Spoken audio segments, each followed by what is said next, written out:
It is midday. The sky is filled with gray clouds. People are gathered near the hearth of the town.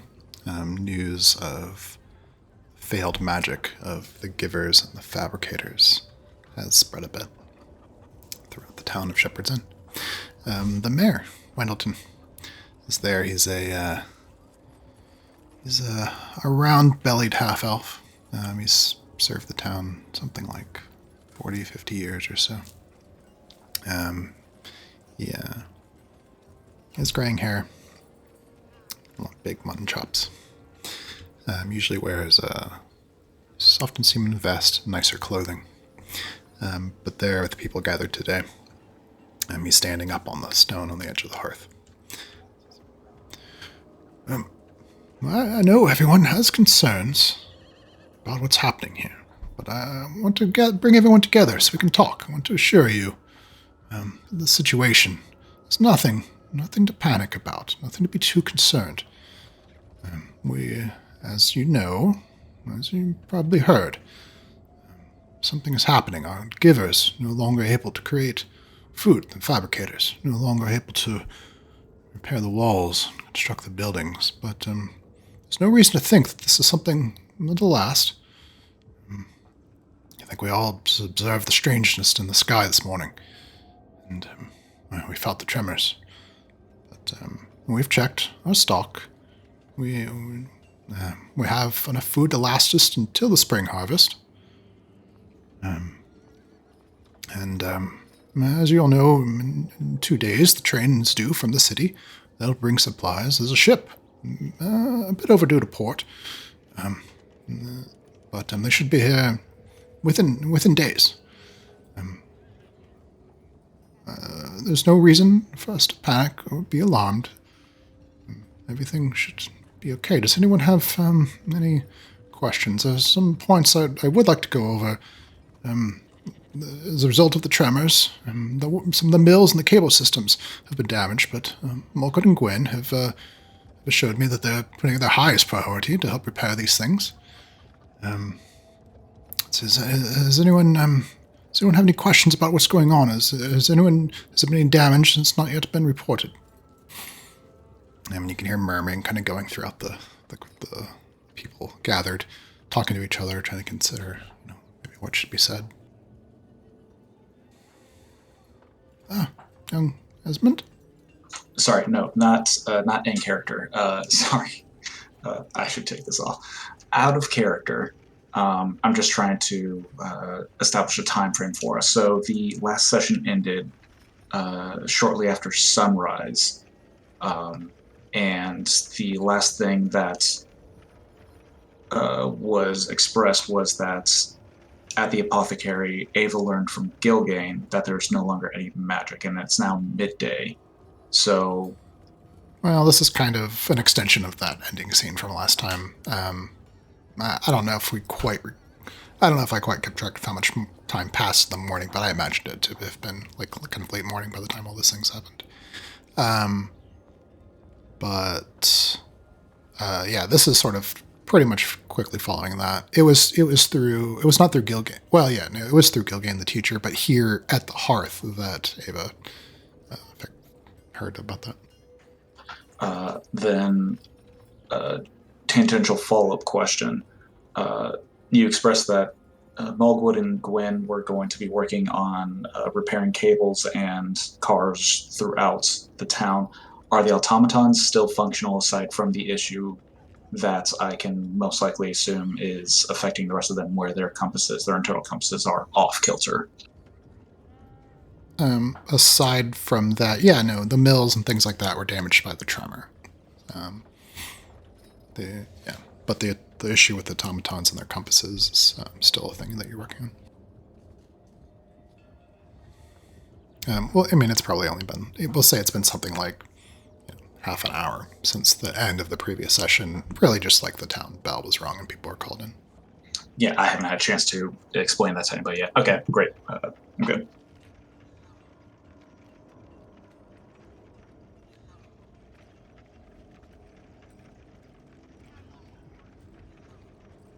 I think, I don't know who all's there, but I don't think Casey would be there. Okay. Oh, where is Araya in the crowd? Because I imagine Esmond would be somewhere in the middle or towards the back end of the where the crowd is.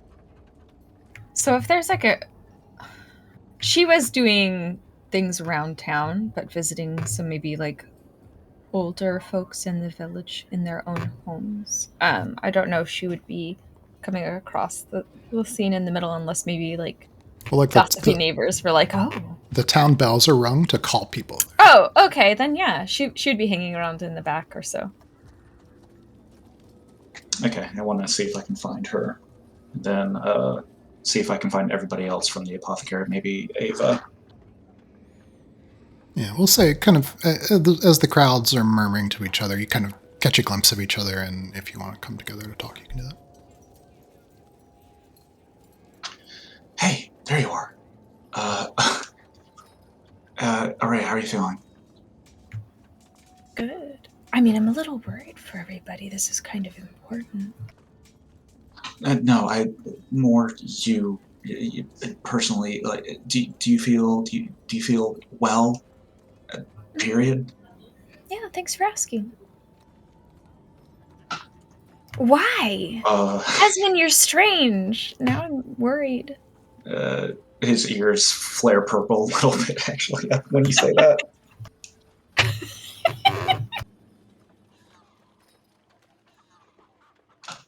No, nothing. Everything's fine. Doc, how are you holding up?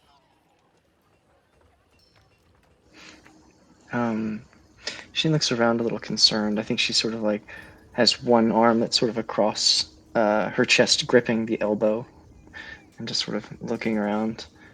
And she sort of shrugs. She looks in your direction, but doesn't necessarily make eye contact. And she just sort of shrugs. Fine. Can I quickly look to see if there are any dwarves here at the hearth? Yeah, you take a look around, and it's pretty easy quickly to spot, or quickly to realize the rough guts are not here. But they would be able to hear the town bell from their part of the village. Mm-hmm. Yeah, sure.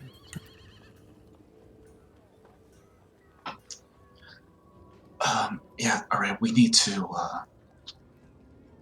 we need to have a talk when the town meeting is done. There's been a development recently that that you need to be aware of. Hold on a second. I'm trying to remember where my knowledge, her knowledge. Did you find out more about? I don't know. Did you get to talk to the dwarves? Oh, we talked with them. All right. We found some stuff out. Yeah. It's better to not talk about all that right now. Not with such a big crowd. When we have more privacy, we should talk about. But do me a favor. Doc, Ava, are you okay? She looks at me and says, "Yeah, I think I'm fine. I don't feel any different. I don't think she does she? No, she feels normal right now. Yeah, okay. Yeah, I feel the same. And then I think that Rhea, maybe you would notice, as after she sort of nodded and talked, and as you guys are exchanging stuff, now her eyes are kind of fixed on your piece of jewelry that you're wearing. It's not on my hand. Oh, it's not. Where? I'm sorry. Well, stolen jewelry. She's not about to wear it around town. Oh, She has you it. noticed that Ava is. You're Ava. You look beautiful, but I didn't know we were still playing dress up. She just pales a little bit and sort of looks over at Esmond. Are you trying to lure the people who hid the stuff out to the open? It's more complicated than that. Just Doc, do me a favor. Don't let Araya out by herself, but by her lonesome at any point, Araya. I've been out by myself all day. Just for now until we have a chance to recoup and discuss further. Could you just do us all a favor and just whenever you go anywhere, just make sure that you're with somebody, buddy system. Um, I don't want to explain now. Ava, Well, I don't now know. I want you to explain now. Let's just go. Ava, can you guys head back to the apothecary? I'm gonna hang out here a little bit longer and see if there's any other updates that anyone else has. And Quick question: Is Salinger here? Like with the group? Yeah, I'm here. Just cameraless. He's got baby things. I just mean the character. Yeah, back of the crowd, as tall people do in large gatherings. Maybe I would have found you when the whole thing, like the bell's ringing, and I'm like, oh. Probably hard to miss him. It's nice to have a walking meeting stone. Ava sort of nods towards to Esmond and sort of looks to Araya to gesture, and then she pauses for a second. And I guess if Esmond's the only one close besides them, she sort of looks up at where the mayor, I guess, is still fielding questions, and says, "Do you think they're still going to hold the festival?" Yeah. The mayor looks over at you, kind of between two other questions. It says, "There's no reason to think we won't be having the festival or anything should be out of the ordinary." She turns bright fucking red, having realized that she was trying to ask Esmond, not anyone else. She did not want to be hurt. Oh, excuse me. I thought you were specifically No. talking to. Oh, no. She is not going to speak in front of this Talking in crowd. public? Okay. Yeah, it is Forget I said that then. I quietly- thought you were shouting that question. I thought he just had exceptional hearing. He's like, Yeah. We can I was just like, say oh. we can just say that somebody else in the crowd asked that at roughly the same time. Sure. Okay. Well, that answers that, I guess. yes. Yeah. She looks at Esmond and says, we can go back. I think I've done all of the rounds that I need to for today. If I get sent out, I can take Araya with me. So we'll wait Well, there. do you mind visiting old Milford? She has arthritis. Oh, yeah. She used to come to the temple a lot, but has fallen off more recently. I just wanted to stop by today, and I don't see her here, so maybe she wants to hear some of the news. I can get some of the herbs from the apothecary. I think we have stuff that might help. I imagine they do. I'm saying out of character. Usually we just do a bit of a massage. It's Okay. It's more about the company. These old bones. Okay. Yeah, and she looks at Esmond. We'll be one of those two places. We'll go first and visit her. Do you want to lead the way? Yeah.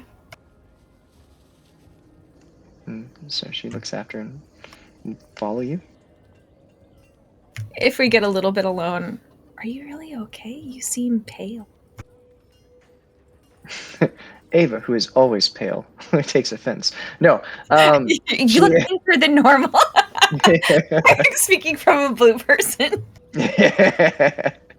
What's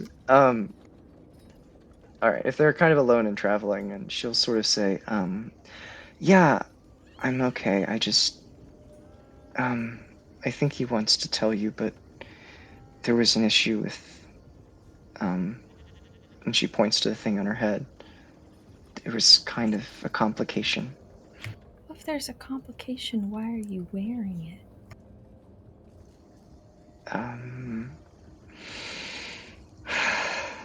We're not supposed to not wear it.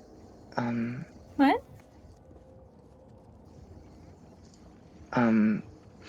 If you have it, you should probably just make sure that you keep it close to you. And if you start to feel strange or bad, you should just put it on.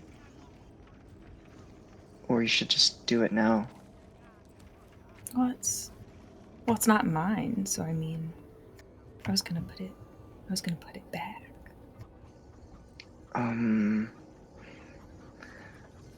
We can't do that. Esmond will probably tell you just wait for them. No, okay. She sort of like hooks her arm in your arm. Let's just, well, has anybody asked you about it? I mean, it's kind of obvious that it's not what you usually wear. And she sort of like pats your like linen shirt. So many digs. You No! pale, pasty poor girl. You, my pinkest of friends, you look quite. No. She sort of like nods and sort of looks up at the sky and is like, I think that with all the things going on, no one's really paying much attention right now. Well, then that's probably a good thing, I guess. All right. Well, this shouldn't be too bad. It's mostly she just likes company. She used to come up to the temple quite often. DM, who is this character we're visiting? I'm making up an old person. Just an old person in town. It's just an old person. It's old Milford. Okay, She has arthritis. Yeah, she's an old lady. Awesome. Okay. Yeah. That's her character yeah, class, arthritis. Suffer. All negatives. There are no benefits. Oh no. You have one spell. It's called Ow. But an affinity towards warm hot water bottles. That's a different kind of curse. Age. Yeah. Yeah. The disease with no cure. Okay. Well. Yeah.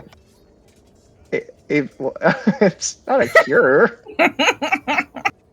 It's now who's into necromancy. All right. She's just gonna follow you to old Milford, and you can talk to her all you want, but she's feeling kind of quietish, I guess. Okay, so Rhea and Ava are on their way to old Milford's house. Esmond, Sal, what are you guys doing? You probably see the two of them. Departing. The mayor is basically fielding like really redundant basic questions from the people, like, is there going to be enough food? And he's blah blah blah.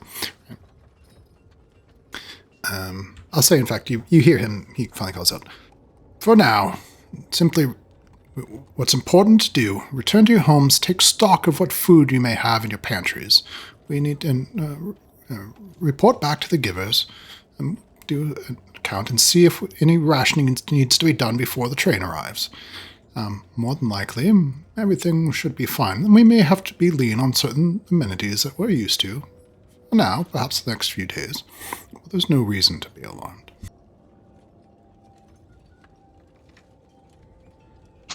Okay, well, that's about what I would have expected from this whole meeting. Esmond says, not necessarily to you, Sal, but just kind of expressing exhaustion. I'll make a similar comment to the air. Yep. A lot of explanations with no real solutions. By the way, I would like you to, we'll go to the apothecary shortly. I would like somebody to come with me as an assistant, second pair of eyes, really, more than anything. I want to check out the automatons, some of the other automatons. I just need to verify some information, and I need to, there's something I need to check out, maybe on the outskirts of the village. I'm not sure yet. Also, I would like an apology, if you don't mind. In what order would you prefer those things?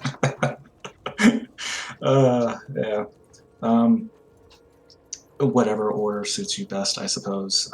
We can talk. We can walk and talk if you want. In fact, as Esmond says that, he's going to start leading the way towards the next closest automaton to the hearth area. I don't know where that would be necessarily, but we'll just walk in that direction. I mean, you know why I'm upset. Granted, after O's performance this morning, what you did is relatively minor, but it still bothered me. So Yeah, I know. And I am sorry. But I almost made it to the workshop. I was on my way there. I had every intention of doing exactly what we said, and then I just couldn't. that's fine. I wholeheartedly believe that, actually. So it's the simple truth is I just wish that you'd come and said as much to us. It's not so much it's not so much the fact that you talked to the dwarves necessarily, because who's to say whether that would or wouldn't have happened at some point. It's you went against us, man. We had a plan. We made a call, and then you made your own call. Yeah. You ever been in a situation where no matter what you do, somebody you care about's gonna get hurt?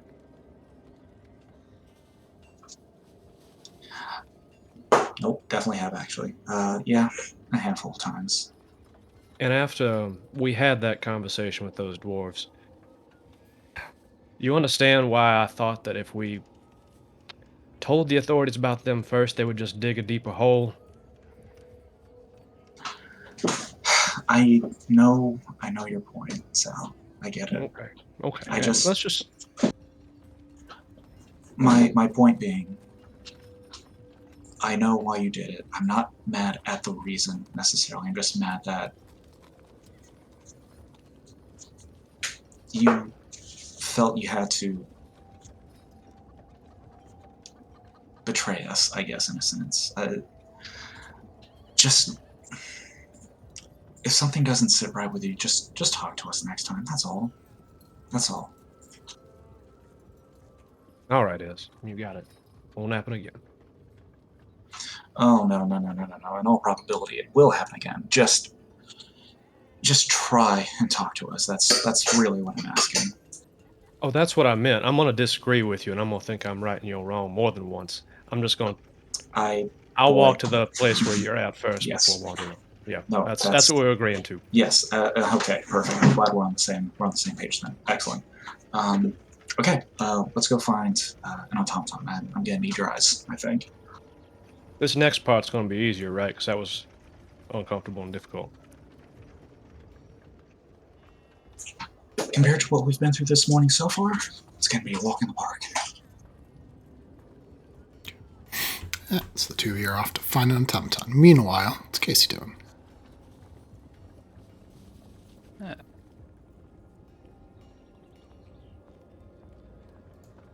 Yeah,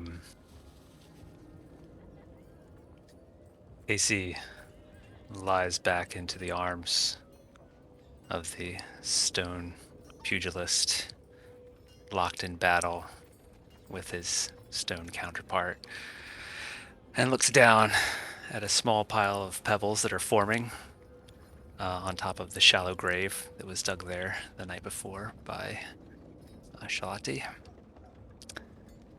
And he lets out a sigh, tosses another pebble down onto the pile. Damn rough guts and their superstitious nonsense. Ava's gonna be losing her mind thinking she has a cursed trinket. They're no doubt gonna tell the others. They'll freak out too. He lets out a sigh and tosses another pebble into the pile. Leans back. As will be fine. And he looks over the mundane sky, normal color and all, as the birds fly by and the normal direction. I better go talk to the others. And he flips over and hops down from the stones swiftly and looks at the pile of pebbles on the freshly churned dirt and says, "All right then." And he runs off towards town, presumably to find some of the others.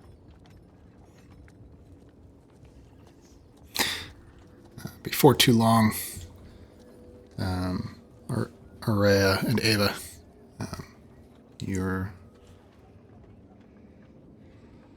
big eyes through thick glasses peer at you. Old woman Milford. Oh, these old bones. What won't feel your healing waters? I don't know what I do. I brought some special for you. Do you want us to... Well, do you want to sit down? We have news from the town. It's interesting. Oh, I love to hear news. Yes. Well, this one's... You should sit down first, actually. You got juicy gossips for me? Always. Okay, I'll sit right here. And in the interior of her, almost crowded with colorful birds that are squawking, chirping loudly. A variety of houseplants. Well, Milfred, actually, you should, I know you're so good at canning preserves, but you should keep up with that because apparently a lot of the magic isn't working. The fabricators are, well, I don't know why, but they're saying some of their spells aren't working, so. What's it mean? I don't know. I was hoping you know. You're wiser than me. Oh, I'm sure it's all okay. I'm probably just having a bad day. But your water still works, don't they? For you. Well, here, now let me see your hand. Oh, be careful now.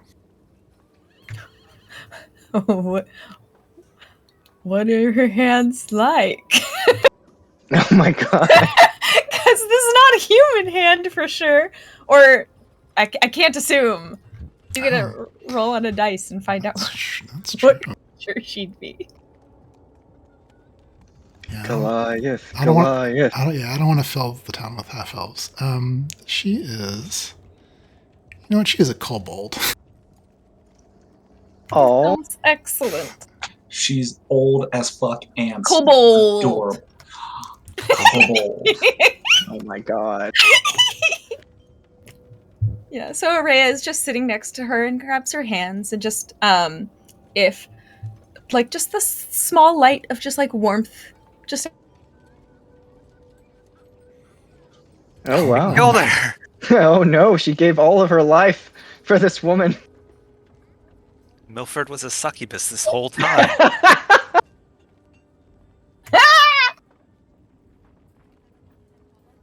So that was your mimic, right, Chris? That was just like, oh! It just comes back to the others just covered in blood and in complete shock. While you're doing this, I'll have it so that Ava is making tea, just something that so she doesn't have to interact or just stand awkwardly. Okay, man, sounds good. You're there Does making she some. know you? You live here. Oh yeah, that's true. I'm the weird one. Yeah, but she's really awkward, so she'd want to put tea on so she doesn't have to interact. Yeah, as you're making the tea, old Milford has a variety of kind of different dried teas. She also has a lot of jarred and preserved food sort of on a shelf. She's real good at doing the canning, but Pickled eggs. pickling, But jarring. I don't know what the word is. Be sure Canning. to check her closet for skeletons. Fermenting? why? They're probably pickled real well too. While Ariz, like, she does like the usual, holding her hands in small prayers and just like trying to channel any sort of warmth from her hands into Milfred's, just make it a little easier. Yeah, before too long, we'll say, Ava, you're able to see Araya massage the waters that she's brought from the temple. That small vial into the old woman's hands. The old woman clearly seems soothed by what's going on. There's the persistent squawking of birds sort of all around you, kind of in the background. Drowns out the sounds of town. Oh, did you know that the prized chickens... Sorry, what was the family name that had the chickens? Fairfoot's. The Fairfoot's prized chickens got free when their fence fell down in one of the recent tremors. Oh, well, that's terrible. Isn't it? But we found 2 of them. Oh, that's nice. You got those chickens with you? No! Do you like chickens, or do you have any interest in chickens? Actually, come to think of it, if the fabricators aren't working so great, a chicken would be a really good sound investment for the temple.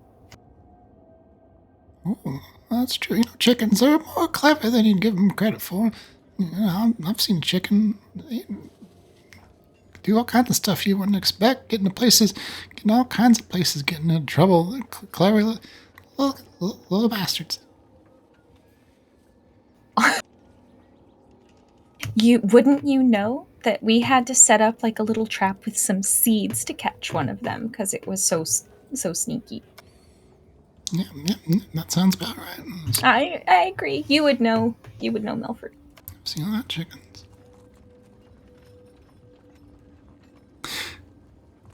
Meanwhile,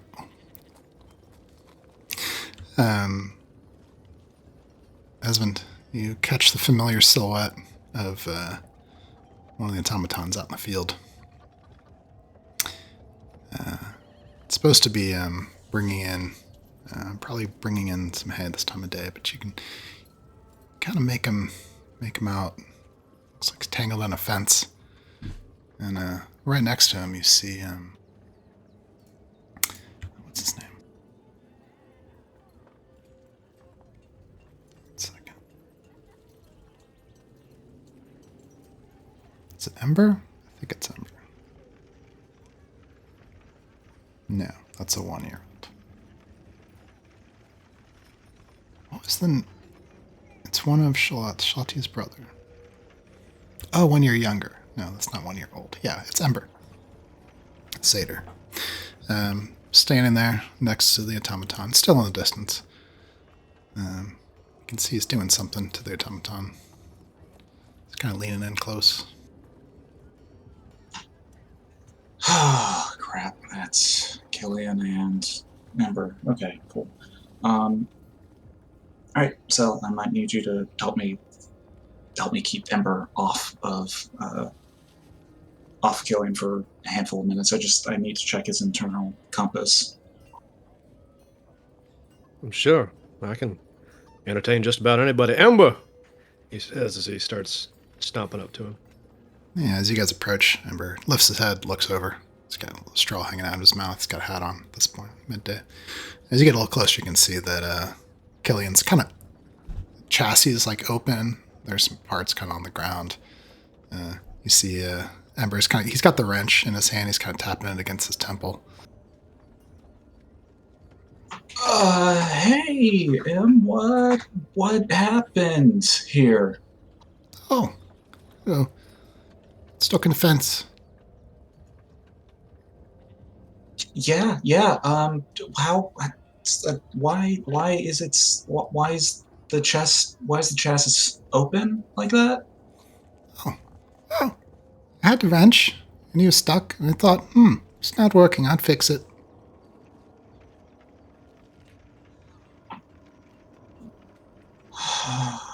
Hey, Ember, I'll just talk to you over here for a second. Maybe, Ez is good at this kind of thing. Just let him take over for a while. How has your day been going before you tried this daring feat of engineering to try and help out your Hey, friends Ember, in the town? let me also get that wrench back from you, please. Okay.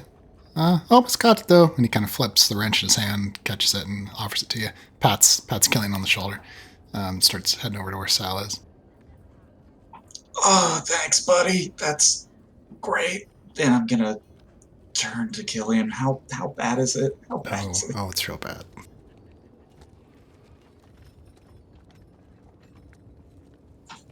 If Ez looks up, he's known Sal long enough to know he is holding back a laugh as much as he possibly can.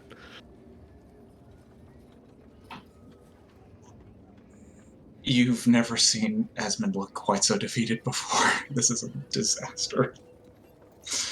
Oh, no. Uh, okay.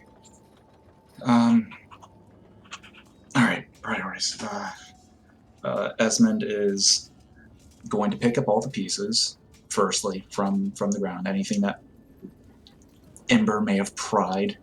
And then once he's collected everything, he's going to look at the internal compass. He wants to check it and compare against the compasses that he currently has.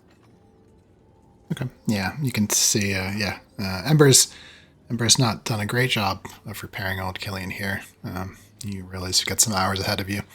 But checking the compass against the errors you've already seen, you can see that Killian's having the same problem.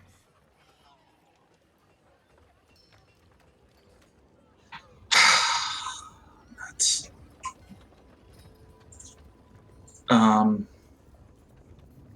are the automatons too, like, how heavy are they? Can I like maneuver it to be like sitting on the ground? They're quite heavy. It's a lot of wood and brass and stuff, but you give them a good shove, kind of maneuver them around. It's not fun work, but yeah. Yeah, I'll give it a couple shoves. I mean, damage can't get any worse than what I'm already looking at, I'm sure. I'll shove it so it's in a lying position. I'll just collect everything from the that was around the ground. I'll close the chassis. How the fuck? Chassis. That's it. Thank you, chassis. Jesus. And then I'm going to walk over and join Sal and Ember, pulling out my the logbook that I took from the shop. Hey, And then after that, there's all 5 other kinds of cheese. Oh, Ah, that's a lot of cheese. I mean, usually you don't get that kind, not that much that quickly. It's going to be a good thing. Did you make it to the mayor's meeting? We might be running low on food. I'd hold on to that cheese if I were you. oh, I did not go. I had to help. There's the robots. hey, Ember. Is your dad or mom around anywhere? Oh, at the farm. Okay. Hey. Have you noticed anything off with the automaton back there at all recently? Has it just has it seemed off kilter? No balance or lack of direction. Oh, I'm going to change my answer, actually, looking at my notes here. Shalati's actually the oldest of the family in town. And Ember and Ash are just slightly younger. So I'm going to change Ember's answer to Shall's not here. So one more time, DM.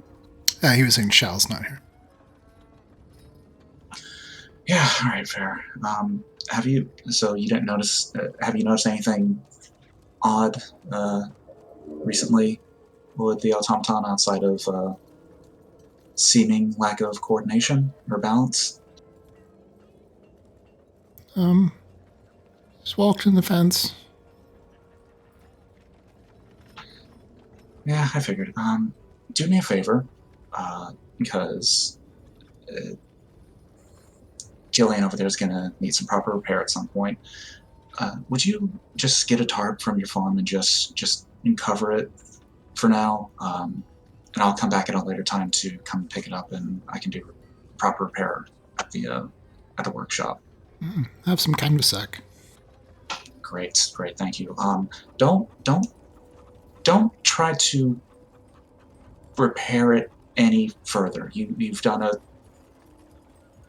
job, and I'll take it from here. Okay, I've done a good job. I'm very good, but I will wait for you. Okay. Yep, a job. Thanks, Ember. Great. And Esmond will kind of slap Sal's shoulder lightly and just start walking out. Okay, the satyr goes bounding off. Specifically, and I don't know if you're going to cut away, I want to start walking in the direction that the compasses are pointing in. I want to start walking in that direction towards the edge of the village. Okay, well, you're currently opposite that, so it would take you back to the village. But you've been able to tell that just heads out to sea. Like, it'll take you kind of near the mines and just out into the water. Due diligence on my part. I'll stop where I need to, but I just want to check to see if there's anything on the outskirts that could possibly be affecting it. I don't know. Yeah, for sure. Okay, yeah, we'll do that. For sure. Okay, yeah. So Esmond and Sal, you guys are headed back in the direction of town, but with the intention of following the compass. Is that right? Yep. Sal can break away at any point, but Esmond's gonna that's his primary goal currently. Okay.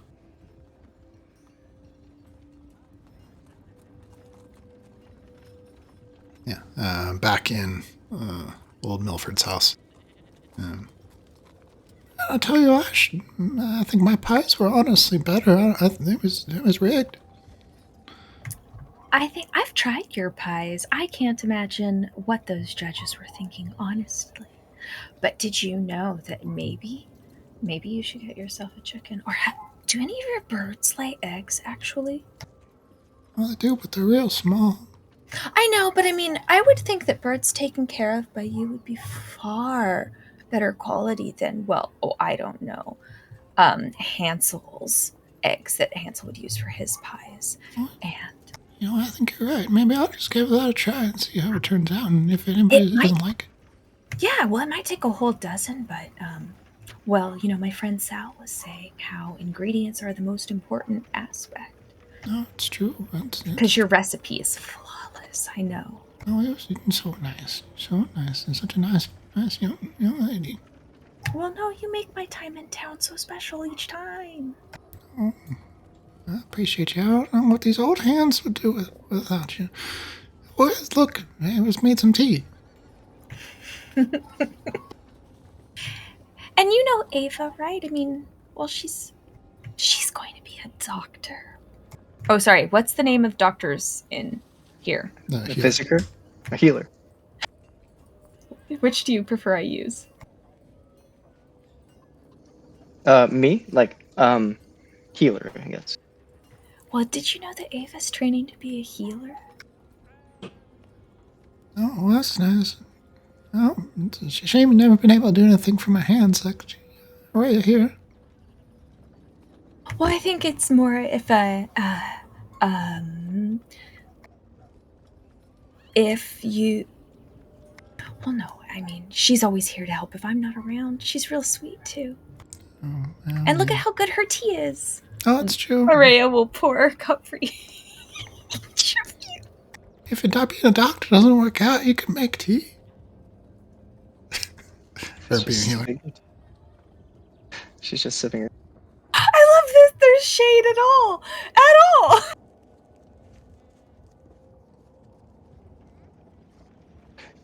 What is with your character and just shade all around her? Yeah, Ava's just sipping sort of tea, looking back and forth. Is there, DM, Are there herbal remedies of things that could be used to alleviate those sorts of conditions? Would Ava maybe know of anything like that?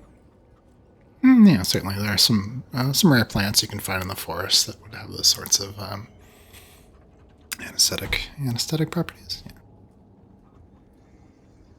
Yeah. While she's sipping, she kind of looks at the woman's hands and basically and says, I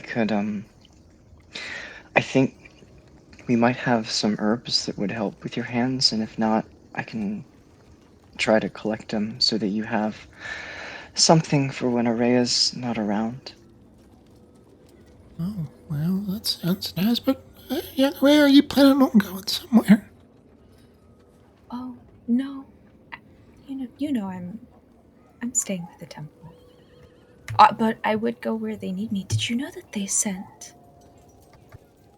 Hold on, I need to check my notes for her name because I haven't said it out.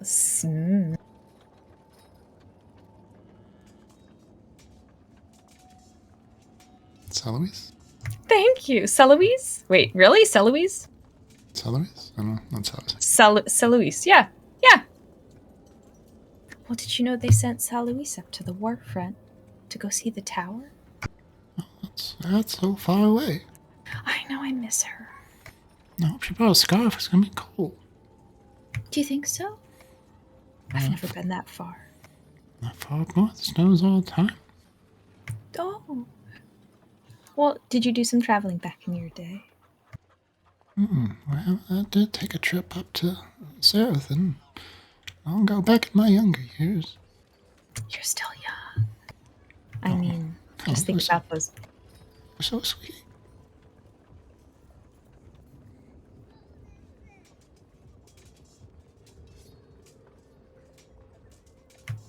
Well, but I mean, no, I don't plan on going anywhere. Well, it's nice to know that you're so close by. You and all your friends at your temple.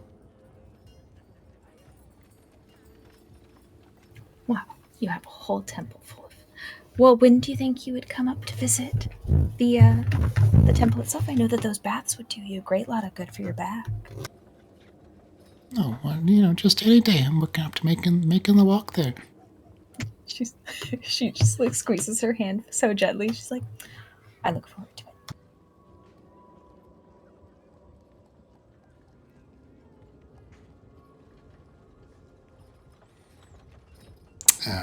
And you, by this time you finished applying like the healing waters and all that kind of stuff, and you guys are getting down on the bottom of your teacups. All right. Well, I've got to go visit old man. What's his? No, I can't make up names on the spot. I'm terrible. She just says, old man, I've got to visit. He is old, isn't he? Okay. He is. Thank you so much for tea. Thank you, Ava, for your help today. Okay. He's got a nice butt, that old man. Milford.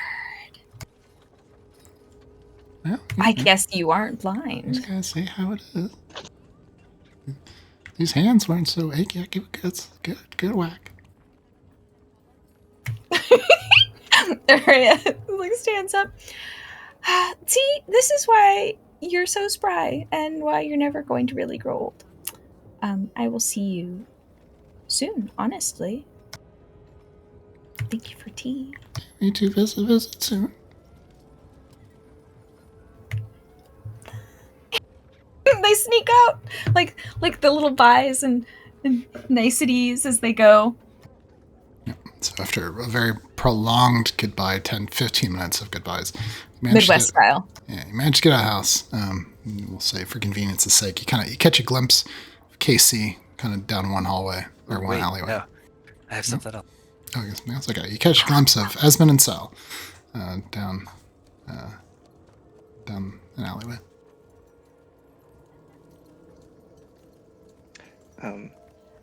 Just real quick as an aside, Chris, the way you did the thing with the butt was funny, but I couldn't help but laugh because I thought Jessa just said something about Ava making some good tea, and then the old woman was like, "Yeah, good." I was like, "What the hell?" Honestly, she may be What old, but the- she is not blind. Yeah. Anyway, yes, true. Um. Okay, so we see them. All right. Well, I guess. Yeah, sort of acknowledge and walk. Neva's gonna walk towards the two of them so that they can all meet up, I guess. Hey guys, how's Milford? No, she's doing really well.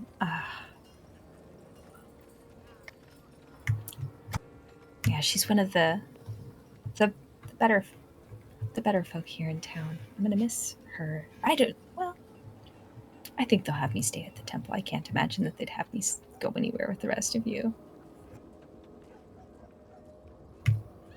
So are you guys gonna tell me, or am I just gonna keep worrying about you? No, we should.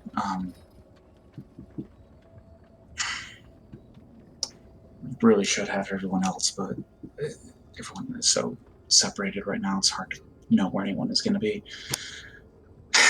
Doc, can we head back to the apothecary and I guess kind of figure out what our next steps are going to be? Sure. I mean, I don't think there are any patients who are supposed to be there right now, so it should be have it to ourselves unless he's working on something. I don't think he'll mind if we're there, though. Is Tridian aware? Yeah, he knows. He recommended that we run experiments, so I will have to do that. We can do that soon, but yeah, he said we should run experiments. And On the tiara? Amongst other things, let's just head to the apothecary. You deserve to know everything. You need to know everything. I agree. Let's walk faster. Ava, would you lead the way? she heads towards the fastest route towards, or one of the fastest routes towards the sicker and what is it? Physiker and apothecary. Physiker and apothecary. Yeah, before too long, you guys are in the main front room. This time of day, Tardian's probably upstairs taking a midday nap. I think he's upstairs. She goes to, yeah, she'll just go and sort of do the thing like you would with an older parent, just to sort of check, see if they're asleep, just so you know whether or not to be courteous. And if he's up there, she just sort of makes sure the door is pulled to before joining the others. Yeah, you hear some light snoring. All right, she goes down there and sort of joins everyone on the first floor and says, "We'll have to be a little quiet, but he's a pretty heavy sleeper." Okay. I don't know if anyone was put on tea, but I'm going to go ahead and just explain the situation. Aria, we had a plan for the items. Things got sidetracked, however, and so we confronted the dwarves early this morning before the sunrise, before the thing on the horizon happened. They claim that the items are cursed, and anyone that has worn them or has drawn blood with any of the weapons is cursed and attached to the items, and if separated for too long, perish. They don't. So they're the dwarves? Well, if the dwarves made them, then they would know how to fix the curse. They didn't. They claimed that dwarven history, or they claim that the weapons, the items were crafted by Drugar during a dark period where they served a dark being or something. Would I So- have any, like, in character knowledge about? Is Have I that- heard of is there part Durgar of- before? Yeah. Are they any of the dark things? Is she a relative of any of them? Hey! Does this ring a family tree bell? No. Maybe. Roll your character's knowledge of history and stories and stuff like that. Can I also roll this? Just because I didn't roll for it before. Sure. 19. Not too shabby. 16 total. Okay. Let's see. I'll give you 2 different pieces of information. Esmond, you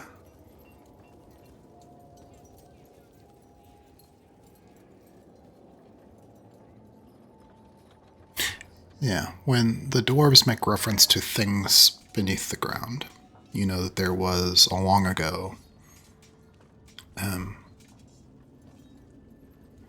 era before the kingdom in which there were demonic forces that besieged the land, typically associated with things beneath the ground. So when the dwarves talk about that, that's most likely what they're referring to.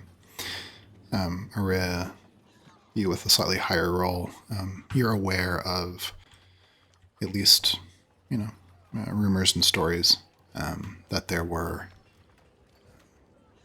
a variety of dwarf that served the demons during this time. The Duergar.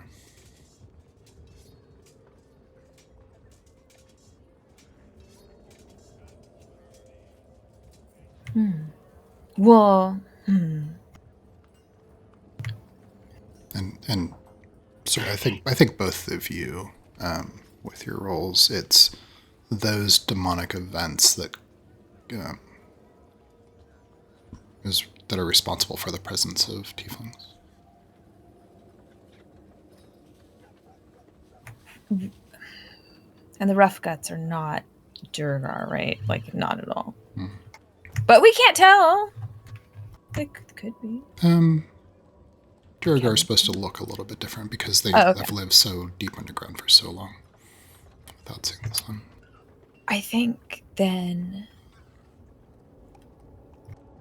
Well, maybe we'll have more answers for these items if we go down into the mines again.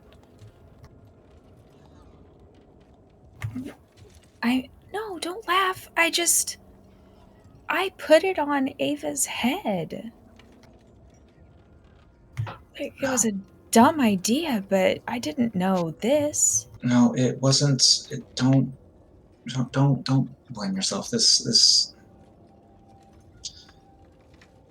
the dwarves tried to blame us as well, but there's a level of accountability that they have to accept for placing such supposedly dangerous items in a place that, to be entirely fair, that a chicken find, to be more fair, that children would more than likely go into, whether on a dare or to just check out, regardless of warnings from the adults in the village.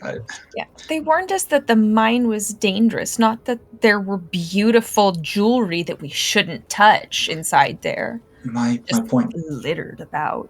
My point being is I don't know if there's anything that there's worth checking out in the mines currently, and in the immediate, we need to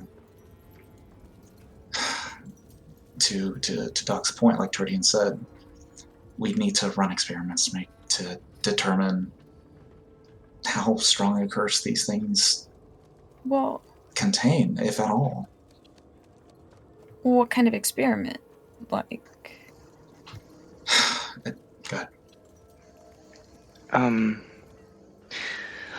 Well,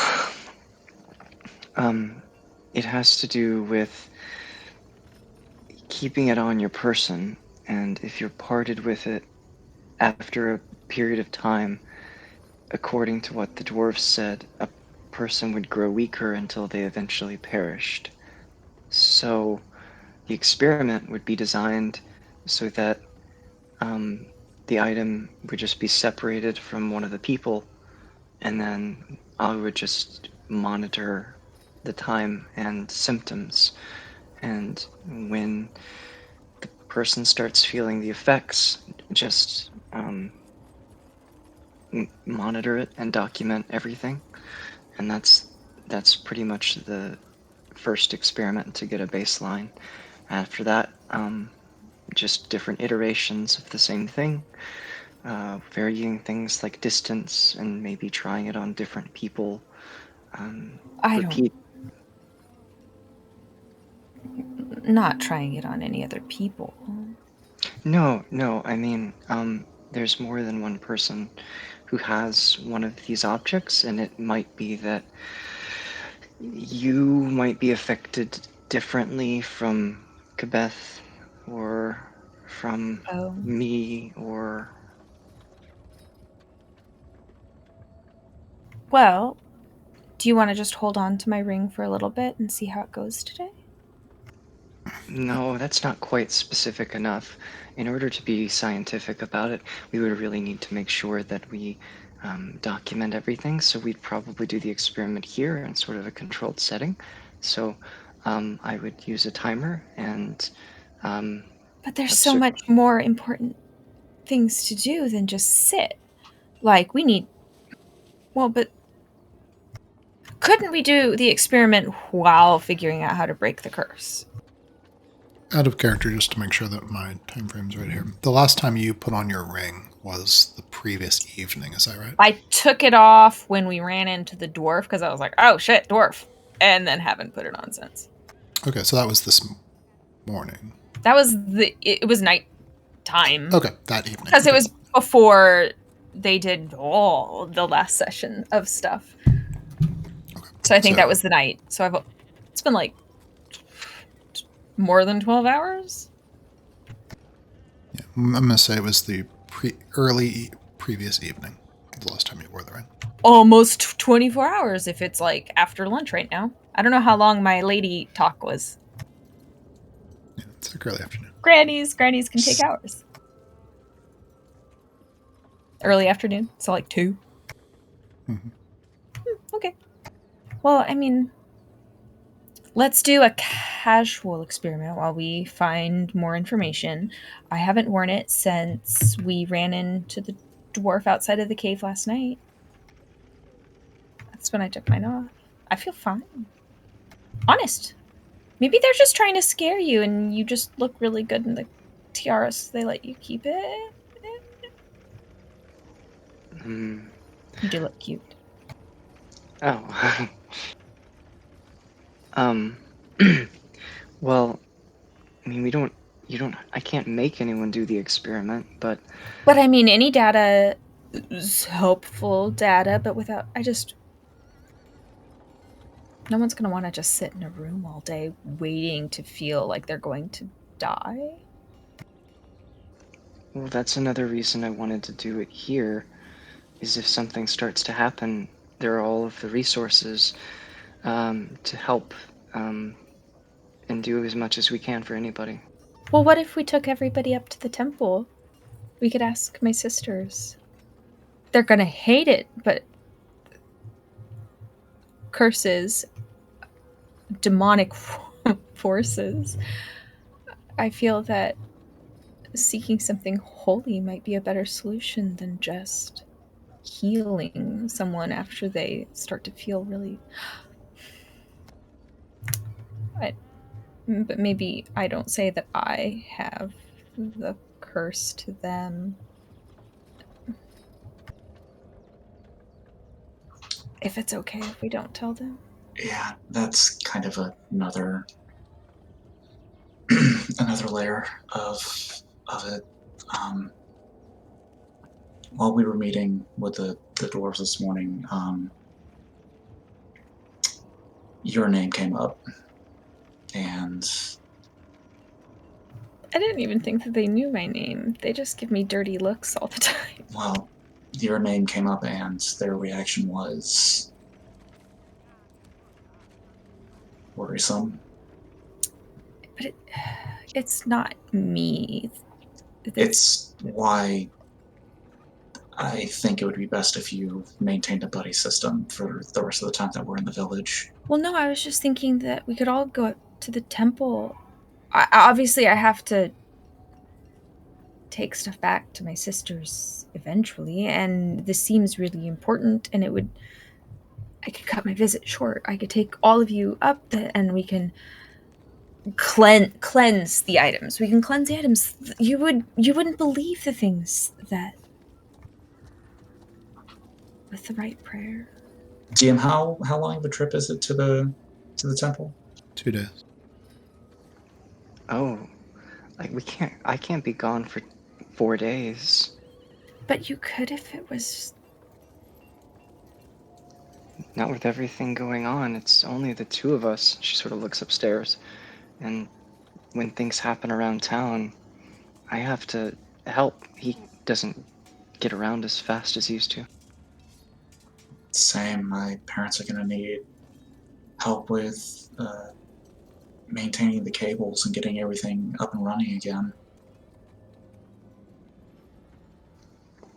Well, we don't even really know if they're cursed. It seems like you said maybe it's not real. You seem fine. I do seem fine. Well, let me just. So she pulls out kind of like a long necklace with like a cool feather on the end and the ring kind of like on top. I'll just keep it on the necklace. It's not. Is it glowing when it's worn this way at all, or question mark? No. When you take it off your finger, it stops glowing. Well, so it's not glowing. So this will be like a not super controlled experiment. But if anything, if I start to feel kind of icky, I'll put it on. But for now, it's been almost a whole day. How long was that guess before it started getting bad, deadly? He said a few days. I thought. You say if it was sudden or gradual? I don't remember. Did he have a book or something that this regarded specifically? You're talking about Teredian? Yeah, it's in this room that you're in.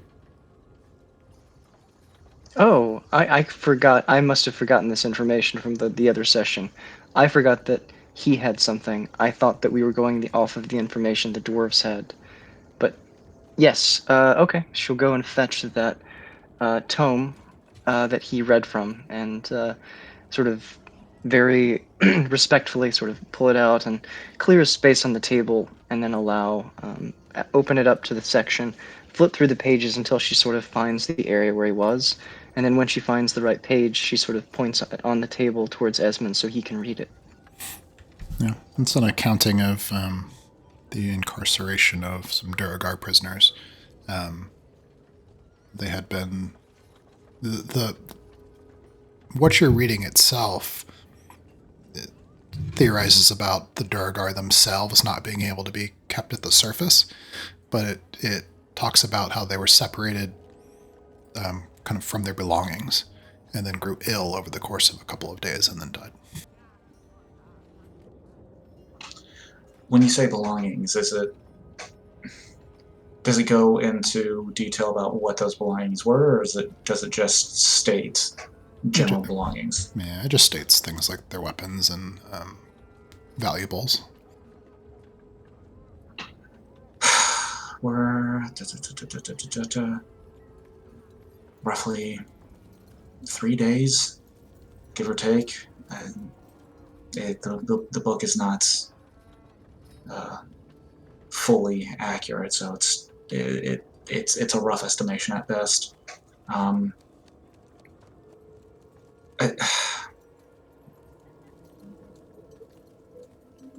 don't know. Maybe we can run 2 experiments.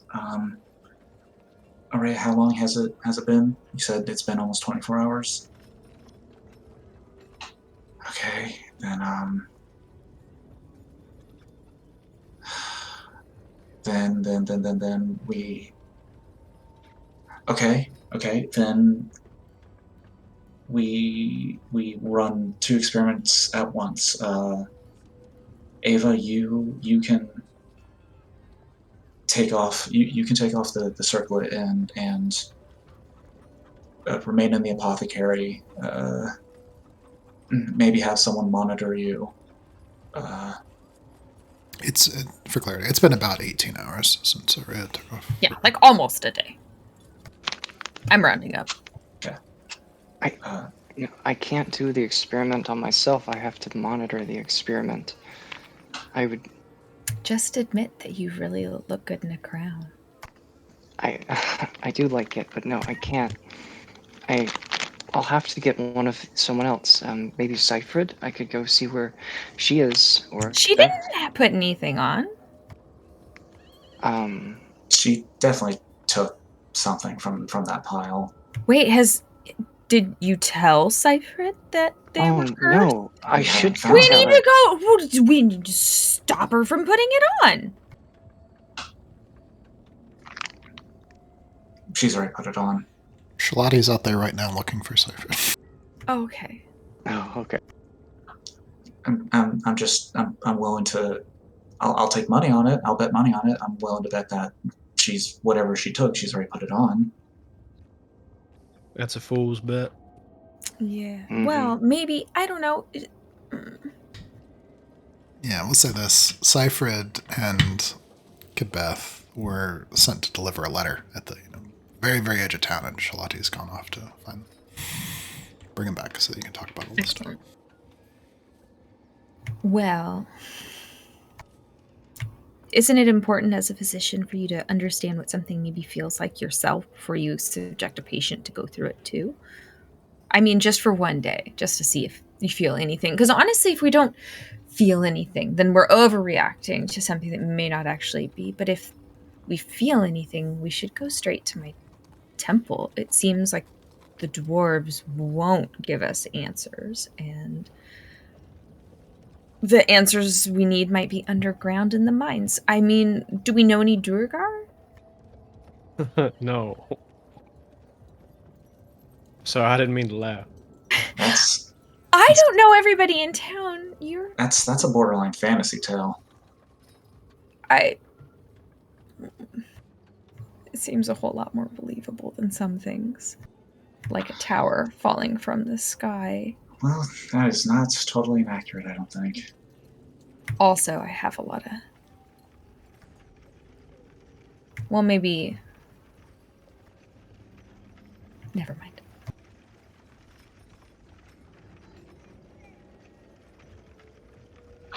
It's... Okay, how about this, Araya? What else do you have to do? Other errands? Help other people around the town? There's just some shipments coming in, which, Maybe we should consider donating some of our shipments for the people that need it in town. I mean, we'll have to take back only what we really need, and but that would be just sending Kebeth up to the temple, which I want anyway. I still have a lot to do, but I should tell my sisters about what's going on now. More and more, it feels like I need to go back to the temple.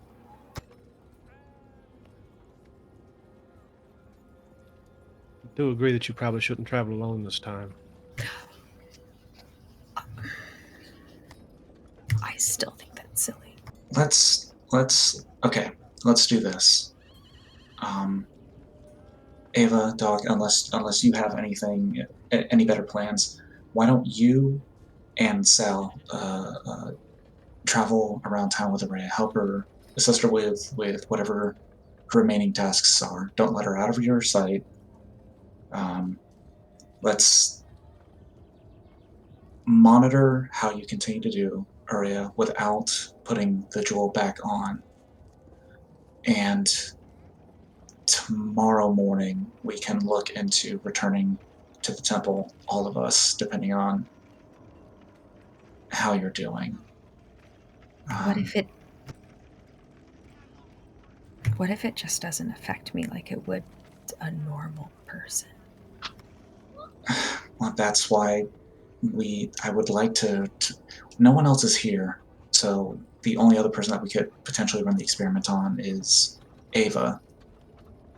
So I don't know if how you guys would how you would want to run that, Doc, but I have other things I have to report to both my parents and the mayor. Still, I can find you guys later. Uh, but I don't know. I feel like that a majority of the day is going to be spent monitoring whoever decides to keep their jewelry off. I'll just keep it off, and I'll keep someone next to me so in case I suddenly faint that it's not going to be so surprising. Sal, I feel like the town's going to need a lot of help just to kind of keep things functioning. Would you mind coming with me into town? I'll see who needs a helping hand. Yeah, and you need to pick up your shipment from the docks anyway, right? I'd have to swing by. Well, if the ship came in, yeah. But that is assuming did we finish our checklist? I don't want to disappoint you 2 days in a row. What was your checklist? Minor, something strange that seems minor in the grand scheme of things currently that I'm just running errands on. I can explain later. It's hopefully nothing, but Well, I need to do due diligence, really. did anybody mention to the mayor that, well, dynamite and the tremors in town? Did anybody mention to the dwarves that maybe they're causing a bunch of earthquakes? No, but that's also something that I was going to go talk with Gilgame about. He mentioned that the dwarves mentioned a couple of things that were not mentioned during any study of history. So I would like to follow up with Gilgame on that. And depending on what he's able to share, I was going to figure out what to do from there after meeting back up with everyone. All right. I just, well, I mean, wow. Everything's going downhill really fast. Yeah, we should see who in town needs help, but if these... Somebody should write down where the different tremors have happened in recent memory or something. Just... Are they, like, in the middle of town? They've been on the ground. Well, like, one was so bad that it caused all the fence at the chicken house to fall down, and then... Well, tremors didn't cause that fence to get knocked down. I can check with the mayor to see if there's any log of or record of the tremors. I don't know if we're going to have precise locations outside of You don't have, the like, village. a cool gadget for that? No, we don't. I would have thought that would have been the first thing you'd work on. A monitor to measure seismic activity is Yeah. You could call it a shake finder. Well, A tremor tracker. Tremor tracker. To put it simply, a tremor tracker or a shake finder would be incredibly difficult and delicate to make, and it's not something that could easily be done or for an inexpensive cost. So, I can mention it to my folks, but I don't know if we're gonna be able to just nope, wrong hand, pop one up in the next day or so. Well, Not with that attitude. but then I guess it's a question of whether or not we think that they're from the dynamite we found or natural occurrences. I don't think dynamite can cause tremors that could shake the entire village, no matter how much dynamite they have, and the amount that we collected could definitely not do it. Oh, okay. See, I just don't know anything about dynamite. I just jumped to that conclusion. I was like, oh, it's dynamite. dynamite's at fault. They I should mean- stop using dynamite. It's not a.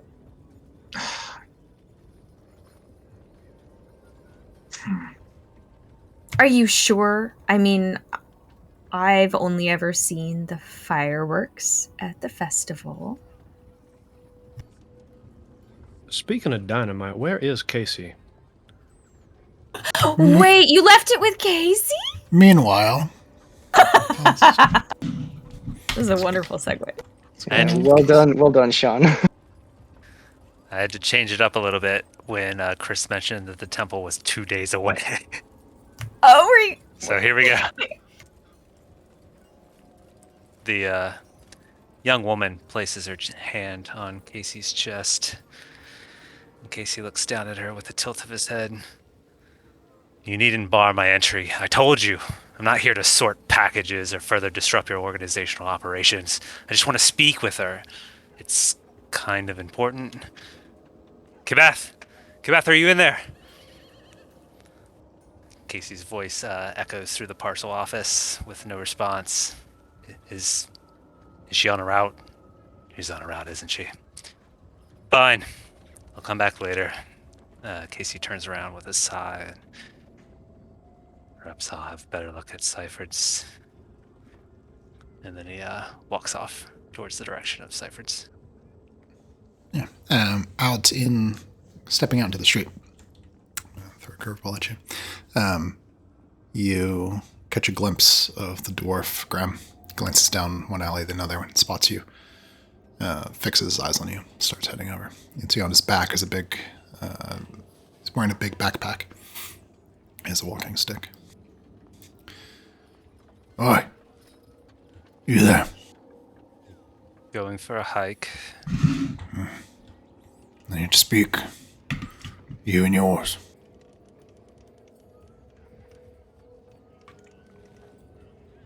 Do you have to gather all of us up, or can you tell me and I'll tell them? Who's close by? Best that we talk. As many of us here. Something's happened. Well, out with it. Not gonna waste their time if it's not anything important. I don't want to explain it twice. Take me to him.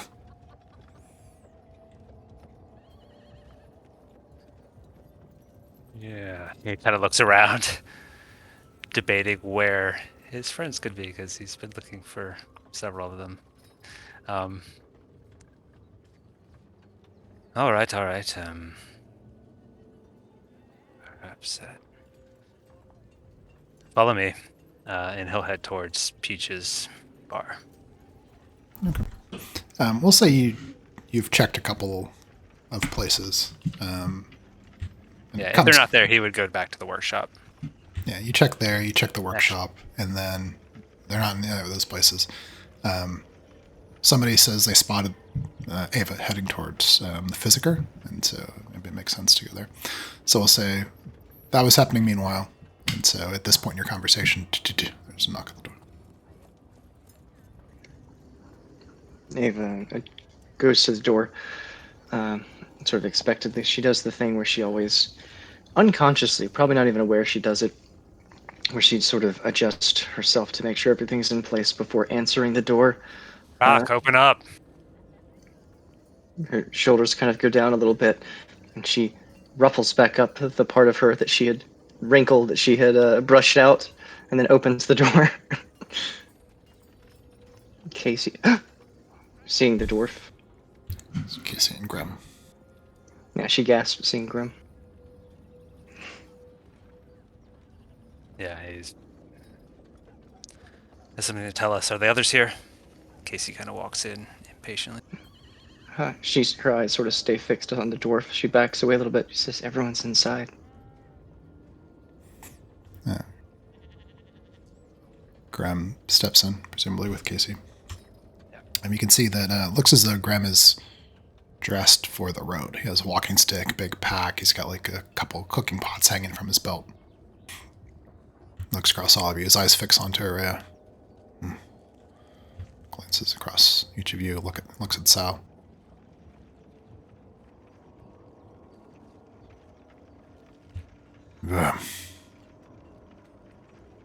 against, I decided to help you.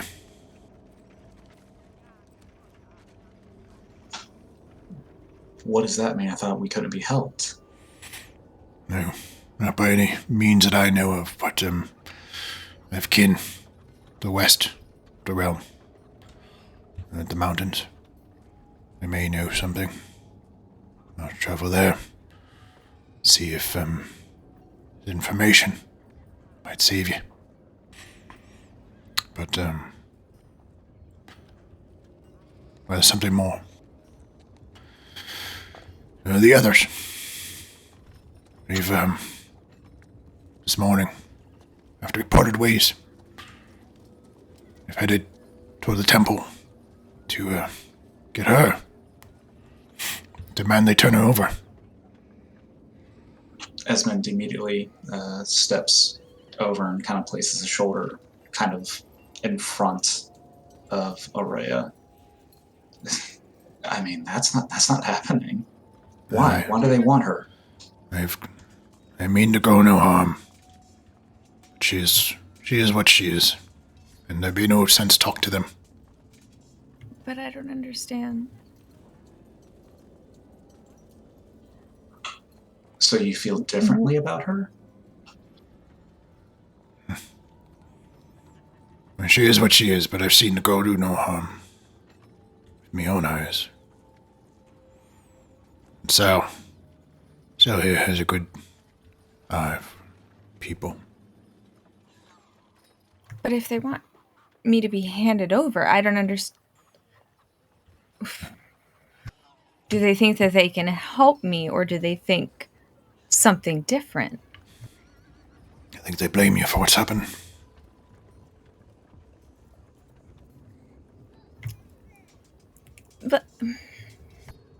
But I didn't curse the items. What do you mean blame me for what's happened? You mean the items, right? Just finding them and putting them on.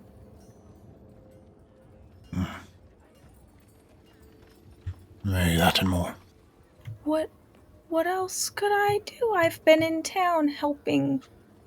Aurea, The recall the sky. stories.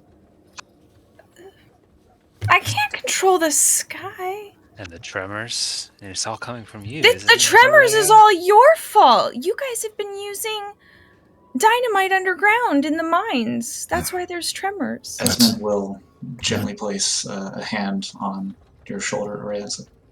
It's not you. Recall the stories. Recall their history. It's not you. It's what you look like. Yes, yeah, but I'm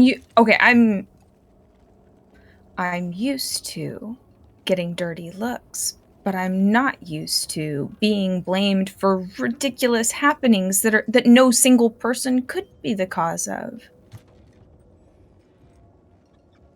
There's no speaking to the truth of such things, but there's one other thing.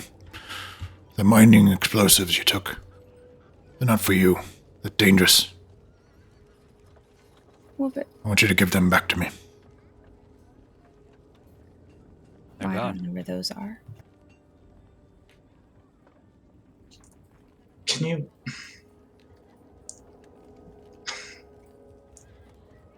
Sorry, this is a lot to take in. What... We'll give them back, but what were they for? We used a portion of them to cave in the mine. To hide those weapons and the items permanently. That's the intent. We were going to wait for the next tremor. Trying to figure out when it would happen. Wait, the tremors aren't? What are the tremors? Tremors are a sign of bad things to come. They all started when the tower fell. Aye, it's true. Oh. Well, so you were caving in where you found the items, but then why didn't you put the items back? They were going to bury the items with the dynamite before we came across them. We caved in the portion that goes deep into the mountain. so that nothing there would find its way up. There's stuff still down there? Place is holding forgotten. We've done our best to bury it. Oh. Okay. There's tunnels there that run deep into the wall. So, what's gonna happen when your rough guts get to the temple? Well, and I'm don't not find there. Araya? I don't know. Gorn's furious. Feels certain. It's her causing all of it. That she'd been allowed to come and go, visit the town. Thinks she's bringing evil with her. But I spend all my time at the temple. If the It's not you, Araya. Gorm's always got his head up his ass. Thank you, Grim, for No, telling but us. it's more about what they think will solve it if they have me. You have to understand. Things I've seen. Things I've seen. Right. Well, but I don't. Aye, there'll be no kindness for your kind, not from them. I didn't. Well, We all know okay, you so had nothing to do with it. I know, and my temple knows, but what do I do? Do I just hide from a pack of dwarves for forever?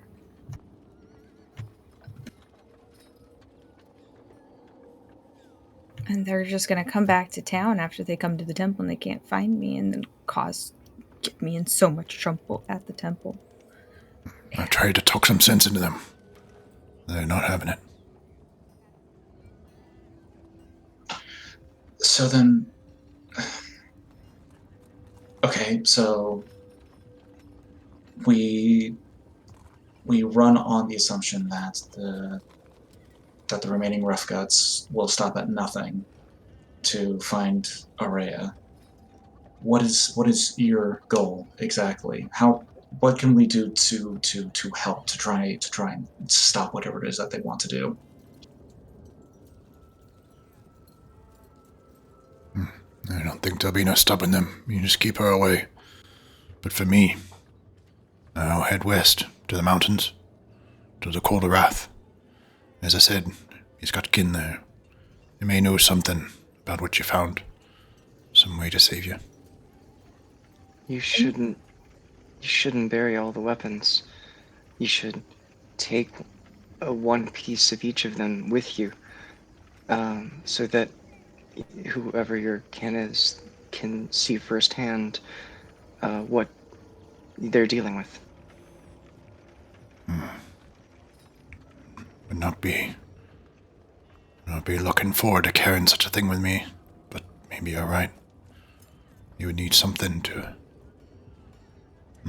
Maybe having something to look at would help. I think so. Casey kind of pinches his nose and paces around a bit and says, "You're running off to the west in search of some cure for these cursed items when your fellow rough guts are running around looking for our friend? It's Aye. ridiculous. No, he's... There's no curse on those items. No. If your friends cause trouble, there's going to be trouble back." Oh, stop. That's not what this is about. There's no... It's ridiculous to run around filling our heads with the ideas that these items are cursed. They're not cursed. It doesn't matter what we think or believe. That it's what they believe. I've seen the dark ways myself with my own eyes. Don't tell me what I haven't seen, boy. Have you seen Durgar? You fought him. How long ago? I mean, you're talking before the kingdom, right? Now, the Durgar, as I said, they served wicked things long after they themselves were gone.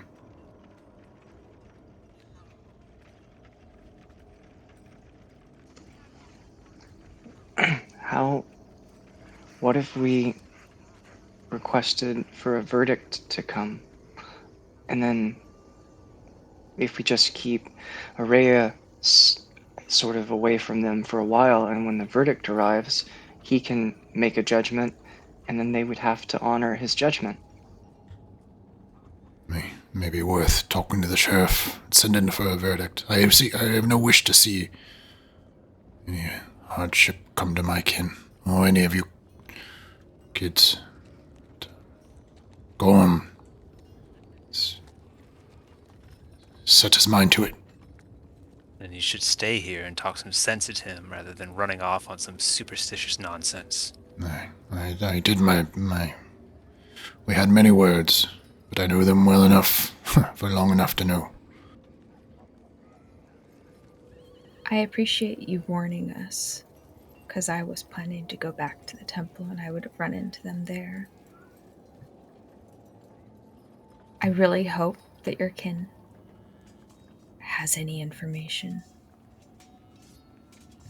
But I feel the best answers would come straight from the source of the people who made this, and if you know any Duergar who wouldn't kill us on sight, that you could just ask. Well, I'm certain you can.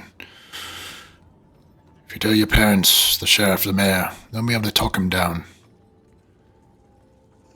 But Okay. You won't listen to me. We've been friends too long. I can show you where the dynamite is. Good. But if I do, tell me that you'll bring at least one of those pieces with you, even though it's scary. Because I don't think it'll be good. If you arrive without it, I don't think they'll be able to help. Aye, that's a wise thing. I know where they're hidden. Take one with me. All right, I'll show you where it's at. Araya, you should probably stay here, or at least Sal. I guess if you guys go somewhere, you could carry her back if she got sick, right? Well, the bonus thing is that while they're gone, I'm safe for the next couple of days. So honestly, I'm fine in town for now. No, you're not. We can't trust that anyone will tell them where to find you. But if we're going to call in a verdict to decide how culpable I am for putting on a ring that wasn't mine and now the dwarves want to kill me, what if they decide just to give the ring back to the dwarves and the dwarves decide to let it be done with me? The dwarves aren't going to let it be done. They're blaming you for. But if the ring is cursed, me without the ring dies. They clearly think that you're somehow tied to the curse, and if they can perform whatever they want to do on you to break the curse, then they'll do it. I don't think that there's any way around it. Graham says, there's also time to be wasted. I'll go get the piece that I'll take with me. And I'll come back here. You take me to the mining explosives. Okay. Unless it makes more sense, Ava would allow him to either show him right now if it's on the way, if that's faster for him, or she'll just go along. Okay, yeah, that'll be fine. She says nothing. She just nods. Okay, so, I'll be back here within the hour. Yeah, he leaves. We should go straight to the mayor then and let them know. Well, it's better for us to go. Oh, the sheriff. Then yeah, it's better for us to go. Let's wait until Grim returns, and after he leaves, that's when we can head to the sheriff. Well, I need to do something. I think that what we need to do right now is just wait until he returns.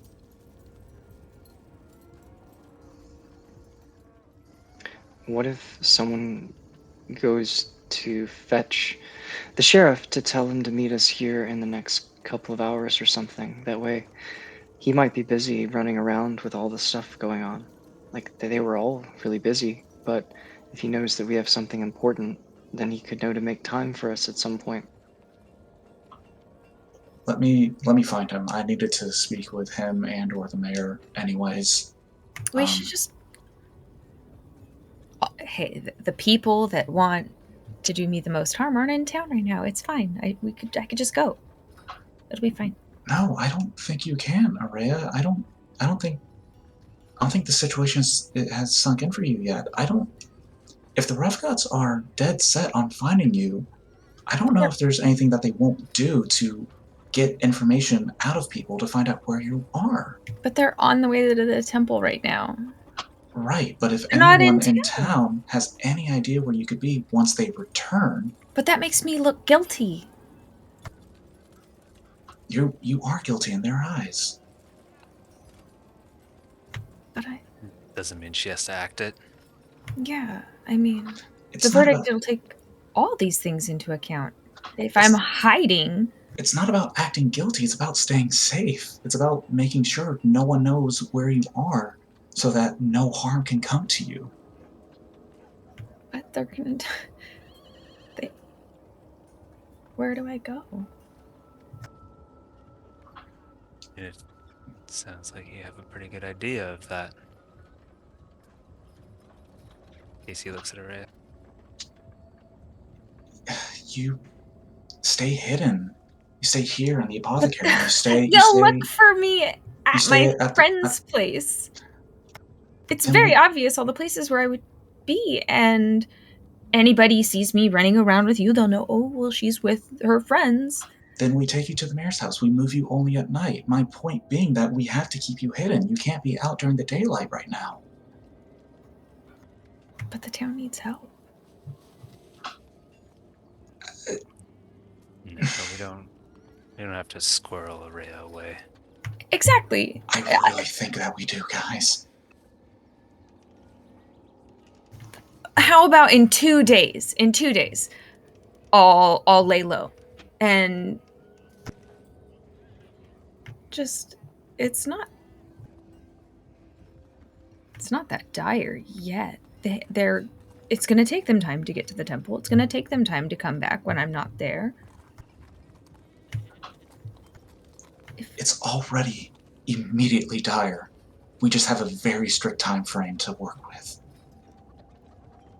I can stay with you if you like, Araya. I'll get everything.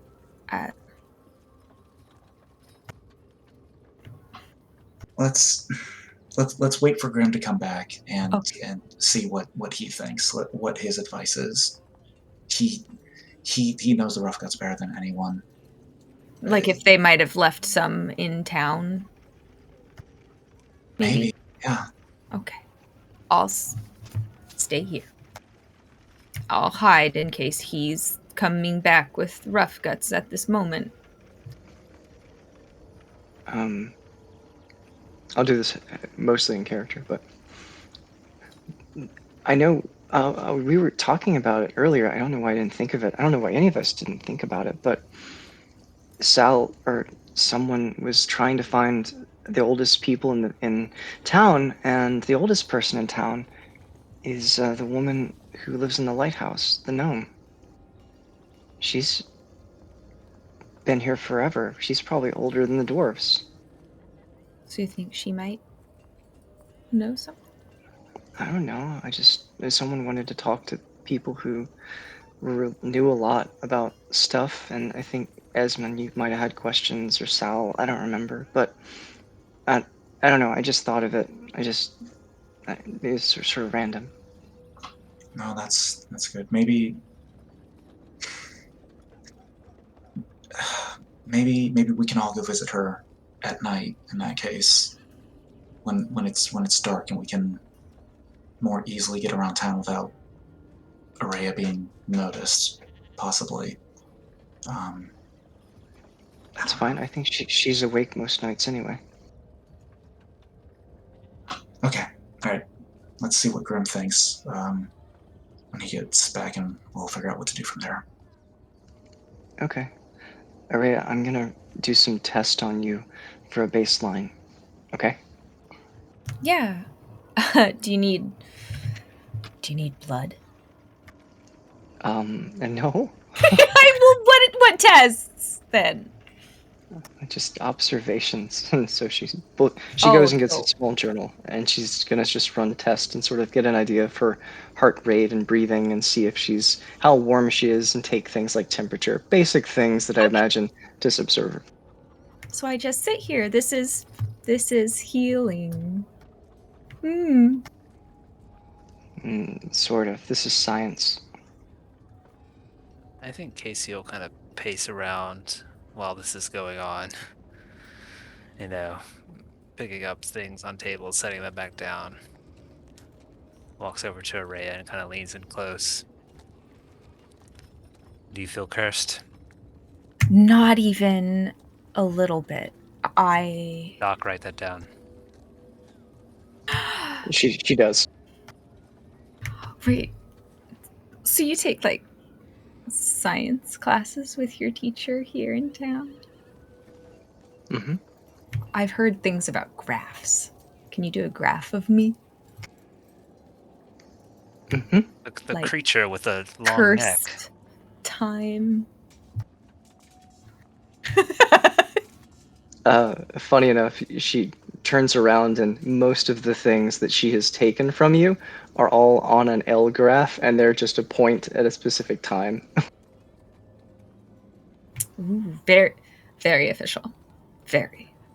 Doc, you're you're gonna make a good physicker when you do, but I do feel fine. I just feel useless sitting here. Technically, it's not a graph at this point, I suppose. It's just a data point. I think you need more than one in order to show a correlation before you can technically call it a graph, I think. So in 1 hour, another dot. Mm-hmm. It's not perfect because we didn't start at 0, but I'll start it. And she takes the time of like 18 or whatever it was. And yeah, that's how she does. Before too long. Let's knock at the door. I look a little bit worried. I'm gonna just. Well, I like kind of like go to the corner of the room out of sight, just in case.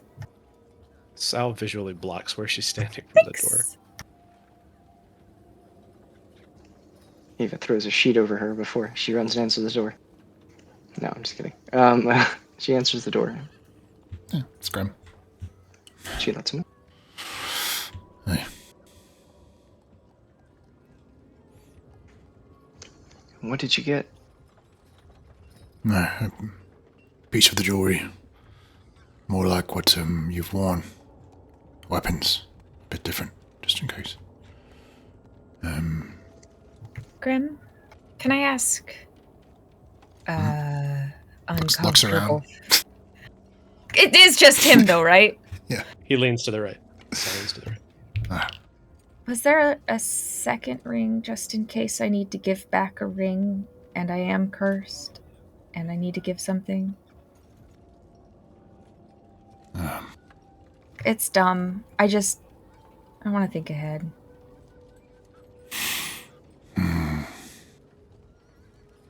It'll come right back to you. I don't think it's a good idea. Give you more. These things. I'll keep it on the necklace. With the other one, it'll be safe. And when they ask me to give back what I took, that I took something, that I can give back something that won't kill me. Please? You shouldn't keep them together then. They'll just see it. Well, no, I'll keep it together right now just to have something safe, but then... I don't know. It's the best I can think of. I think that the justice will be like, oh, well, you should give back what you took, and that is the solution to this problem, and I'll give it back. But I'll have to give back the one, and if I am cursed, then I'll die. Not cursed. I don't think I'm cursed either. I feel really good. I feel great. But just in case. Backup plan. This is a backup plan, and it'll come back to you no matter what in the end of it all, and it'll be great. And if I'm not cursed, then I'll give you 2. No good can come from giving him more of these things. Plus, Grom won't Gorn. Yeah, Gorn, sorry. Gorn won't be asking for it back. He's the one who said you should keep them. That's true. He did say that we had to keep him forever now. Okay. Then are there any of the are any of your fellows still here in town? Did they send everybody to the temple? Are there others just back at the farm, or Oh, Gorn took them all. all for sure? Oh, but me, headed for the temple. I said I would stay behind to watch the farms. See, I'm gonna be fine around town. Just for 2 days, so I can help out and set some things in order just in case. Bryn,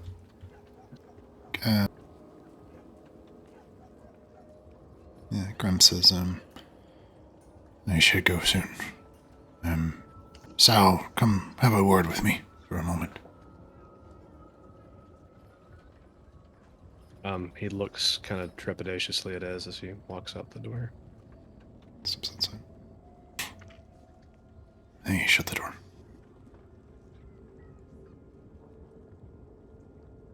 Well, how worried should we really be about them trying to find her? It's grave, truly, but, they won't turn against the town.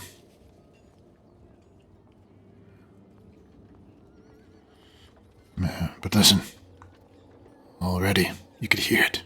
She's asking about more, wanting more of it. You need to keep an eye on her. Already the corruption's begun.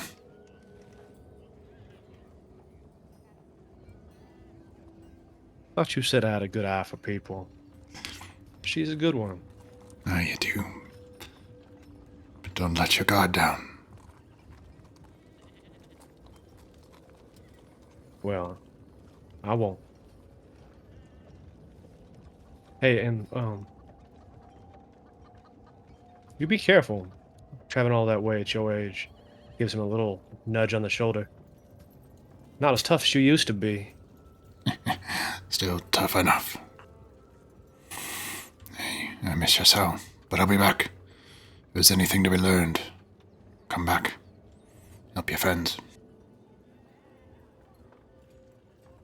All right, I'll make sure they take this seriously.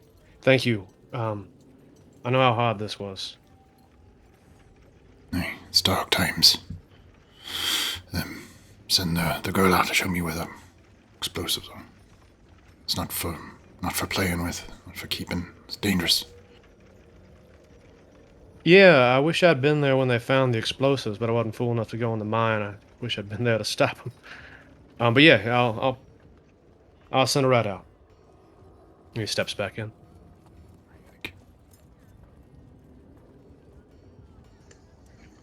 Yeah, all right. Ava is finishing up with Araya, doing the 19th hour, finishing up the little graph. Probably noticing very little, if any, change.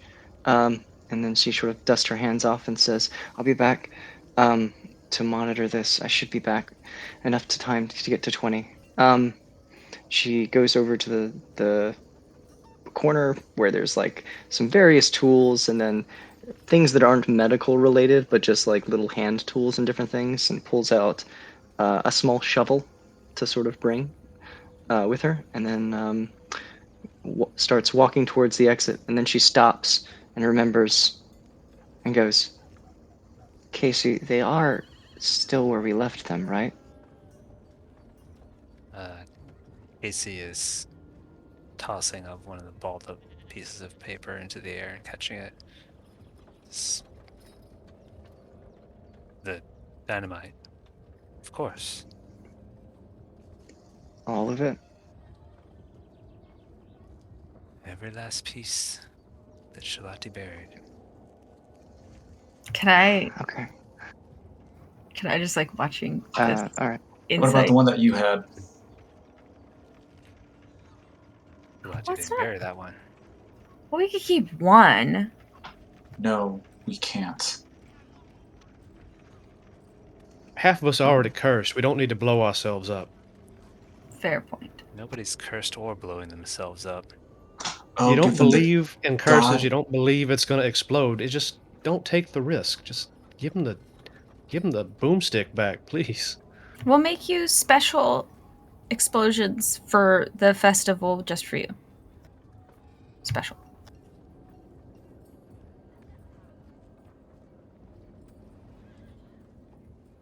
You guys are intent on keeping Araya safe from these rough guts. I don't think blowing up anything will keep me safer for them. No, There's a but lot of them. You saw how they responded. When Knock at the door. Like rational people. 1 second. She looks at Araya and everyone else around there. And is there more than one room? Or are they in like, is it like a there's one like room? there's like the front is like where they have all the stacks of herbs and stuff like that people would come get for different ailments, and then there's like a back room and an upstairs. Yeah, there's multiple rooms. Okay, she's gonna sort of gesture towards them to either sort of, as if, be quiet and go over there. And then she's gonna go towards where the door is slowly, allowing them time to move if they want to so move or start being yes. quiet. I'm pretty sure it's just Grim Guy. Yeah, you open the door. I'll head out. Yeah. Oh, I'm so sorry. I forgot that Grim was. I forgot. I thought that He's waiting on you. Yeah, no. There's no time to spare. She rushes up. You have a date. Okay. Yeah, she looks at everyone and just rushes out and says, "You guys will have to figure out what to do with that piece," and goes with Grim. Yeah. Lead the way. They head off. Boy. Casey, I don't begrudge you a backup plan. I'm trying to think of a backup plan. I just, well, like there are people around town who trust me. There are people around town who've taken the time to get to know me, but Justice hasn't.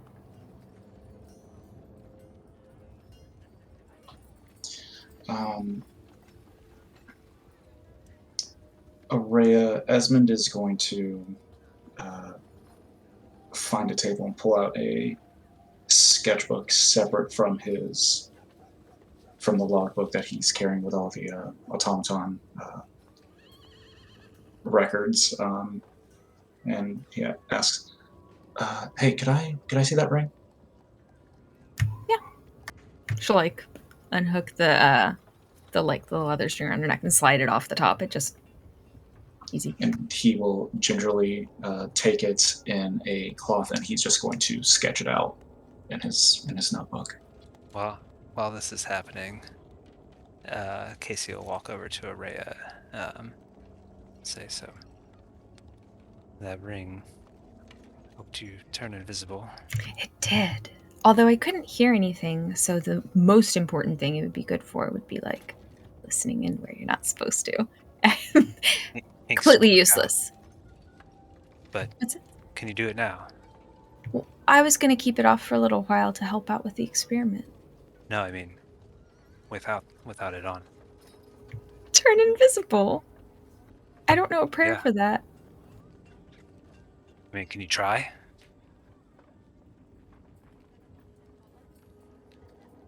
I mean, I'm pretty sure it was just the ring. Because the moment I took the ring off, I was visible again. It's absolutely assuredly the ring. No, it just helped you. You can do it. Try. You sound like kind of like some of my sisters, to be honest. You can't just make things happen. Well, not with that attitude. Have faith. Well, okay, so I was trying to be sneaky, first of all. Good. And I'm not trying to be sneaky right now. Well, here, I'll turn around. Casey turns around. I will give it my best and most sincere effort. So she'll sit down like on the ground and like straight up meditation pose, falls into like deep breathing, concentration, all of her focus. Trying to become invisible again.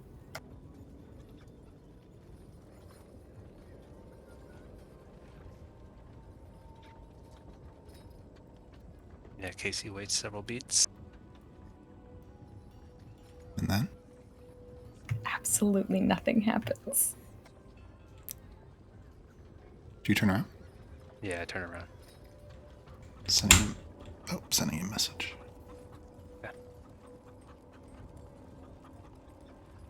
Oh, I don't even get to know. No, I'm straight up closing my eyes, like full meditation. Just You feel 2 hands come around the back of your head, and then a warm forehead touch your forehead, and Casey is basically holding his forehead to your head, and he says, "Not this time. Next time." Casey, what are you? She like kind of like shifts her horns, and, like bumps you a bit. It's not this time. What? Well, tell me what you think exactly. Why are you so sure? Well, I mean, that's how it works, right? In the That's it. stories. Stories come from truth. It just takes practice, and Well, I've spent all my time practicing how to heal others, and that's the best I can do right now.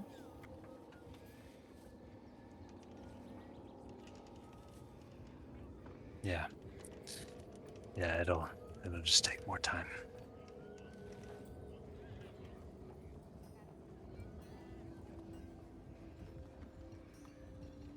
Do you know what Doc's crown helped her do?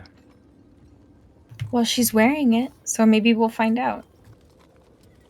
I don't know. Maybe they don't do a thing in particular, but maybe they help us do what we intend to do. Exactly. It's not the tool that gives you the power. It just helps it unlock you and unlock it within you. Well, then why didn't you take one? Don't take one, Casey. Actually, that's a horrible idea. I've already doomed Ava. It's absolutely the worst idea. You did try to convince me to wear a ring, too. I thought we were playing dress up with beautiful things we found in the middle of a cave. Honestly, I thought that pirates were invading town. There was a weird thing with the ship. The lighthouse is wrong. I thought it was pirates. Aurea, you are so easy to work up. It's fine. I just... Also, we got confirmation that we don't have to sit around here for a little while. We know all the rough guts are gone. That's what I'm saying. I don't have If to we want hide. to go. Yeah. Absolutely. Well, One more thing. Casey, is the dynamite on you right now? actually, that would be really good to know. He kind of glances over at Ez and then back to Sal. No. All right, that's for the best. I can at least live with that if you won't give it back. Just don't... If it's near me, if it's near any of us, just let us... Heads up, yeah? Yeah, say Compromise. you're coming in hot. He already says that. It's like his catchphrase. Okay, but it'll have double meaning that only we know this time. And he'll refrain from saying it at other times. And it'll be as if...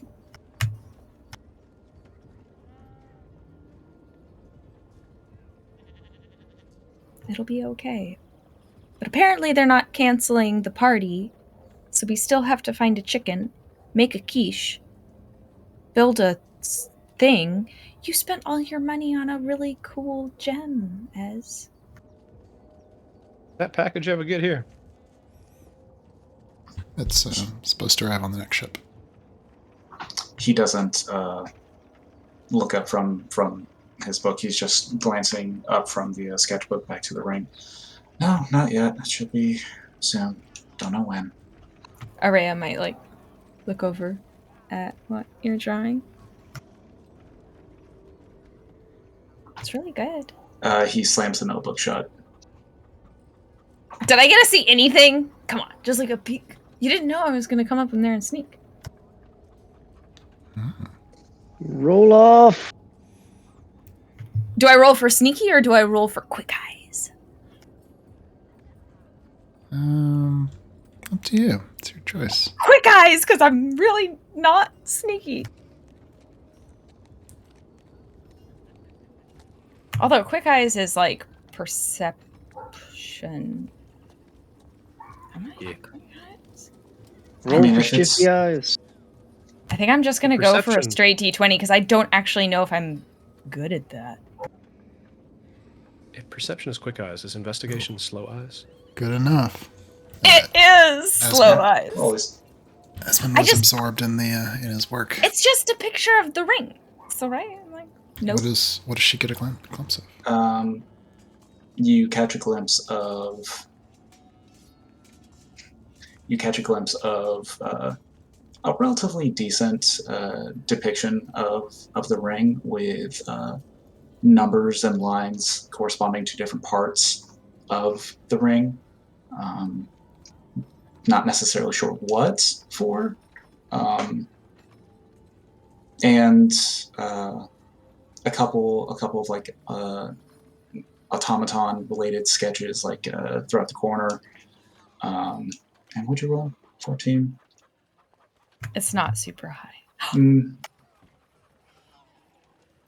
Yeah, I'll say in the bottom right hand corner of it you catch a very less detailed, far less detailed, but you're still able to determine depiction of you. You're really good. Sorry, I didn't mean to see.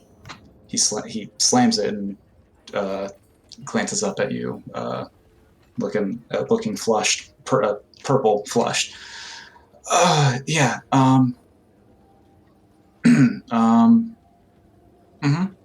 What? I was just curious about. I know that we still have to not let me get captured by dwarves, but we still have to do the thing for the festival, and I was. Yeah. Sorry. I was. I've only been paying half attention, honestly. I was working on the sketch just. And he holds the ring out to you in the cloth. Well, I figured you could hold on to that. Well, we were just gonna. No, I just needed it for sketching purposes. Just for my own notes. Honestly, I'm gonna try to get a sketch of the Ava's circlet later on as well. If she lets you take it off of her, I think she's quite attached to it now. I mean, I could do a general sketch of her with the circlet. Yeah. Yeah. Meanwhile, Graham and Ava, you've reached the pugilist statue.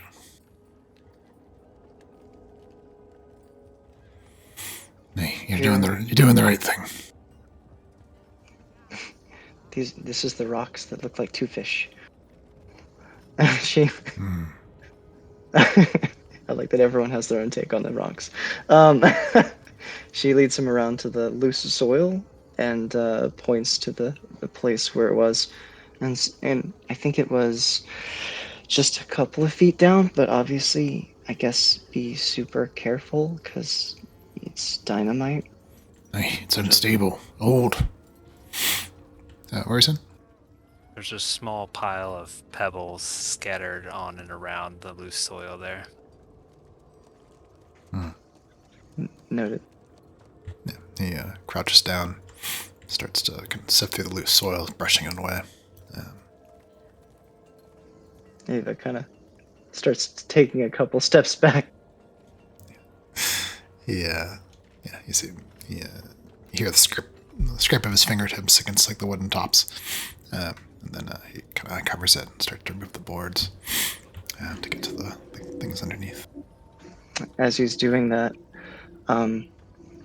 At first, she just sort of stands around, still holding her arm across her chest, one hand gripped on the elbow of the other arm. And then she kind of blows out a little bit and blows some of her hair in front of her face and then tucks it behind her ear. And then she thinks, so I know you said you're going west, but how far do you have to go? Like a week? No. I could make it to the mountains and back. A bit more than a month's time. But I don't know how long it'll take me to get answers. Oh. Well, things are obviously changing, but we're supposed to leave in a few months, so hopefully, as long as you're back before then. I think the festival's in a couple weeks, but we're leaving in a few months, right, Chris? Yeah, the coming of age ceremony is until the beginning of summer. So he looks at you and says, "Hey, don't put aside how dangerous this is. These things that you have found. Bound here now. Not to be taken lightly." You've already scared me plenty with it. I don't plan on taking it off. We're gonna try to run some experiments and on the others and observe what happens, and I'll try at some point maybe with myself, but only after I know a little bit more about what to expect. I'd advise you stay here till we can figure out some cure for this ailment, but if you leave town, make sure you leave word of where I can find you. Okay, I mean, I don't know where they'll send us. It's wherever the war people are needed, but we'll leave as much information if we can for you. At least where I can reach you, send you what I would have learned. You could die. I understand.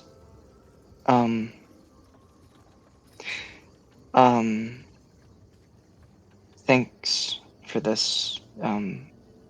Your friends they weren't very nice, and they were really racist, and they were scary, but thank you for not being that way and trying to help. You didn't choose to be born a human. There's good in you. Thank you. Aye.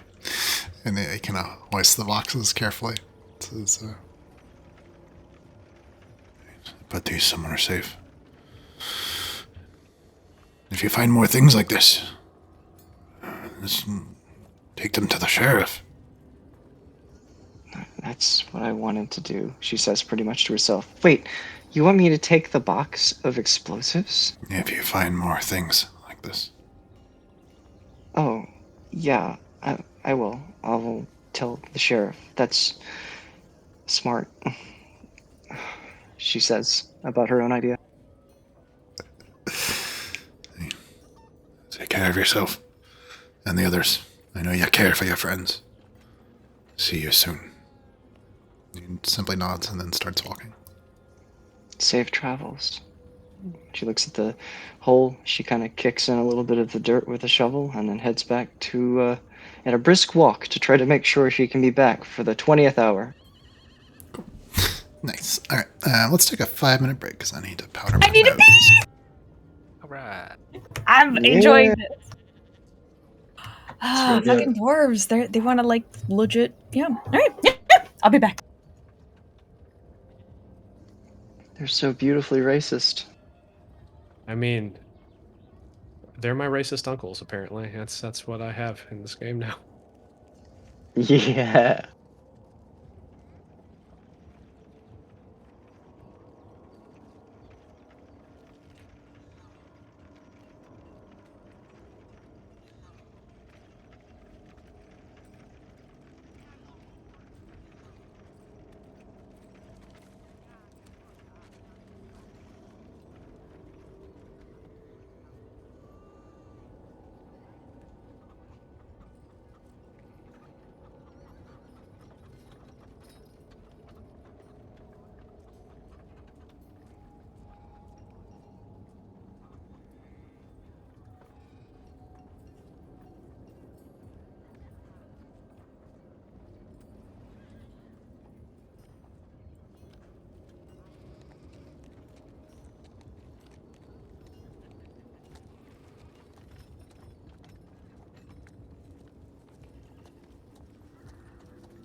doesn't record.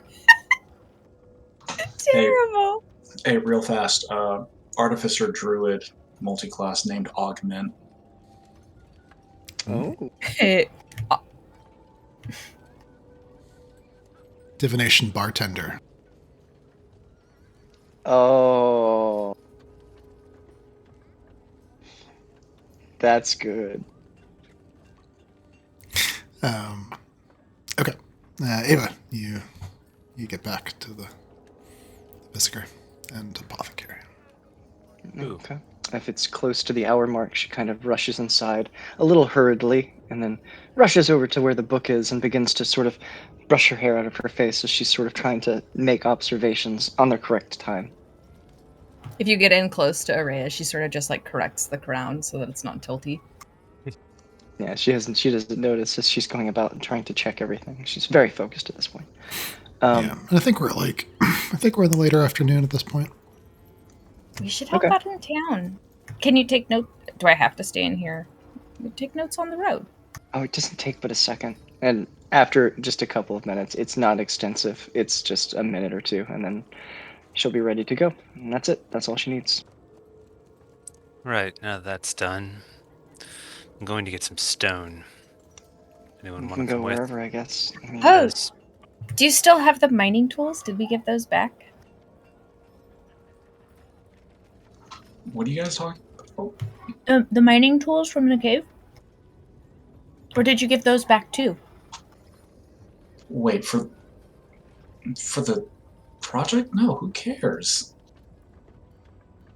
What do you mean, who cares? You care, and I care. I care about more pressing matters at the moment than I do about some dumb flower festival project that I had in mind. Other than me hiding, what should we work on? Getting stone?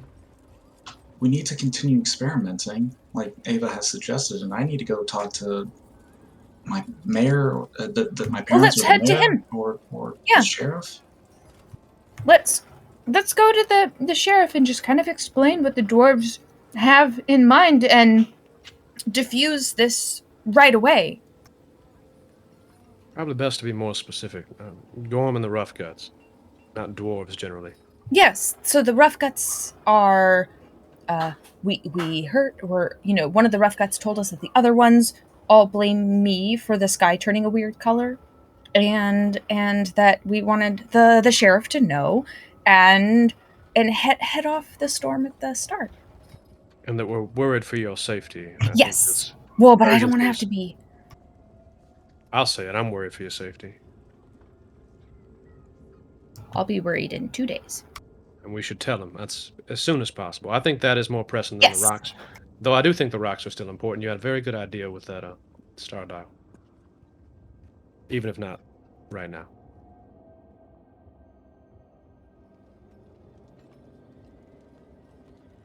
Ava, you solved this yet? He looks over her shoulder Mhm. with her notes. And she finishes up. She says, "Yep, I'm all set. We can do most of this. Pretty much anywhere. If you start feeling sick, we should probably get back here quickly. I'd feel more comfortable, but I can't keep you here. You're not a prisoner, so if wherever you go, I'll just follow you around." Yeah. No, I like that. I just I'm not good at sitting still. So, I think that if we tell the sheriff and be like it's all a misunderstanding and the dwarves are reacting to a lot of just, it's a hard time right now for everybody in town, and the dwarves are kind Or of being falling back. grouchy old. Yeah. Being grouchy old racists. Yeah, They know what they're being. So yeah, we should just tell the sheriff. And then there's other things that we needed to discuss with him anyway, so 2 birds, 1 stone. Yeah, you had something to tell him, Ez, about I never remember their names. Killinger. About the automatons. I was going to talk to the mayor though, but first I wanted to go talk with my folks. I don't want to jump to any conclusions, but something is odd. So I want to get their opinion before I get ahead of myself. You know. Should we go there first? I haven't seen your parents in a while. You can visit them later. You guys head to the sheriff first. I'm gonna go see my parents, and then I'm gonna, depending on what they say, make my way over to the mayor. But the telling the sheriff about all this takes priority over everything else, I think. Yes. And it means I won't have to hide.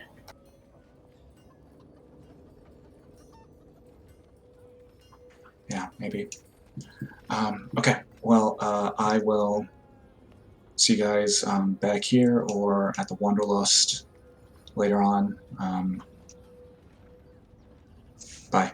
And Esmond's gonna be the first to walk out the door. See ya, S. I'll catch up with you guys. You too? Casey, follow shortly. You don't really like the sheriff, huh? Sheriff don't like him. Potato, potato. I made sure I whispered that quietly enough in case he did not hear. I want to make sure that is. Okay, so Esmond is headed towards the Clockwork Heart.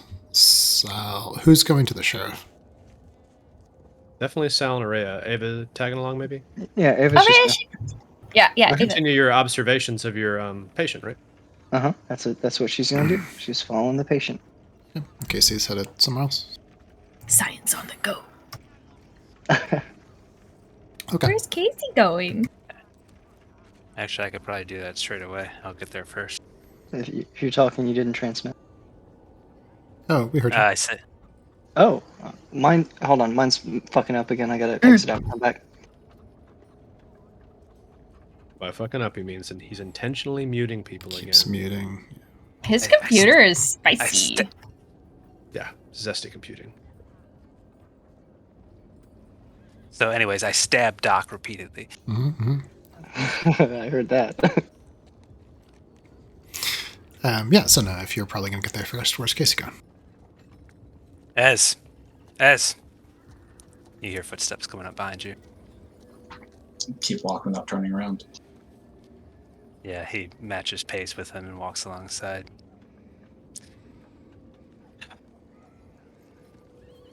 Are you good?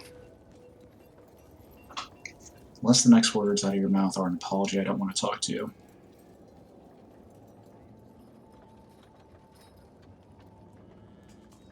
Then I'm sorry. For what?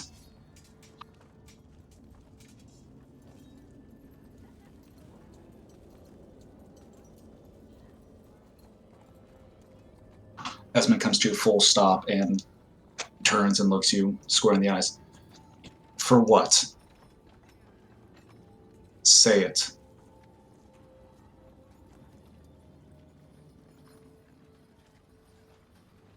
Pulled out the dynamite during that confrontation with Rutgust without letting you know. No. I don't. You can carry dynamite anywhere you want to. Oh, that's none of my fucking business. It's how you handled it. What do you mean how I handled it? They were being unreasonable. You took a stick of dynamite and you threatened to attack them by lighting that dynamite with the lighter that I made you. And They threatened blow to them attack up. us first. I don't care who threatened who first. You threatened to light a stick of dynamite to blow them up, potentially harming us, and then told me to not let the past affect me when you knew why I was panicking.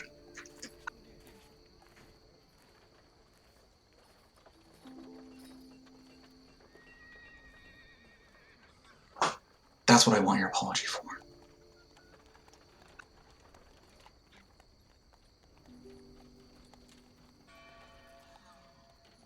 May not have handled that the best way. Yeah, you think? Orthoclase, do you think? The one thing, and he holds up his hand, the one thing that I'm scared of more than anything in this world. And you just had it in your hands, casually threatening a group of dwarves.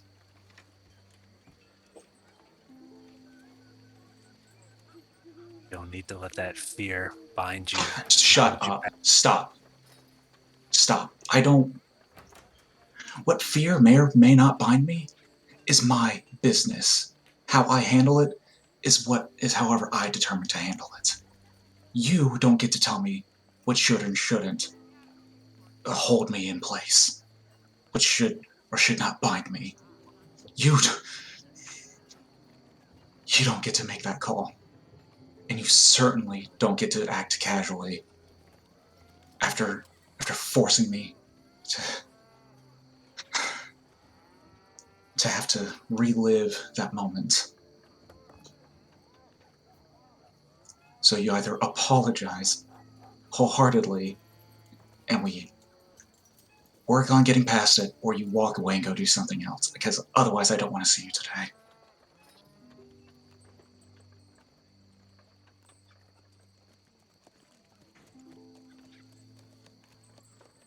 I truly apologize. I don't mean to force you into anything. I know you can handle yourself. And I'm here only to support you in whatever you think is best for you. I know. I know. Oh, but you push it sometimes too far. I mean, the only reason I can get near a forge is because you're there with me. It's the only way I can be near fire is because of your help. But you really do push it sometimes. With Kibeth too. You know, you just need to. I know you mean well, but you gotta bring it back just a couple notches. That's all.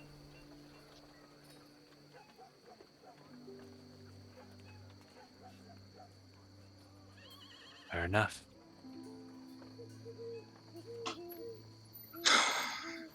Okay. But I won't let you stagnate, nor Kabeth, nor the others.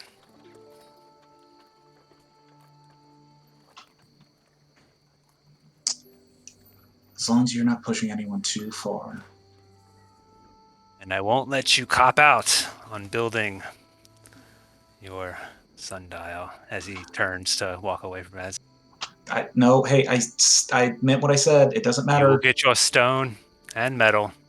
No, Craigs. Okay. Esmond's gonna See you later, Ez. gonna run after him back towards his parents. Meanwhile, the town square near the hearth, you catch a glimpse of, you're looking for the sheriff, you catch a glimpse of him standing outside of the storehouse, where the oat and barley and the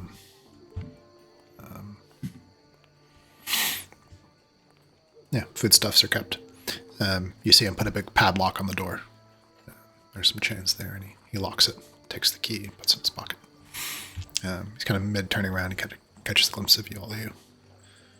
Pauses, waves a bit, heads over. Says, how you holding up? Oh, we're all right, but we got something we need to talk to you about. What's wrong? You can tell me anything.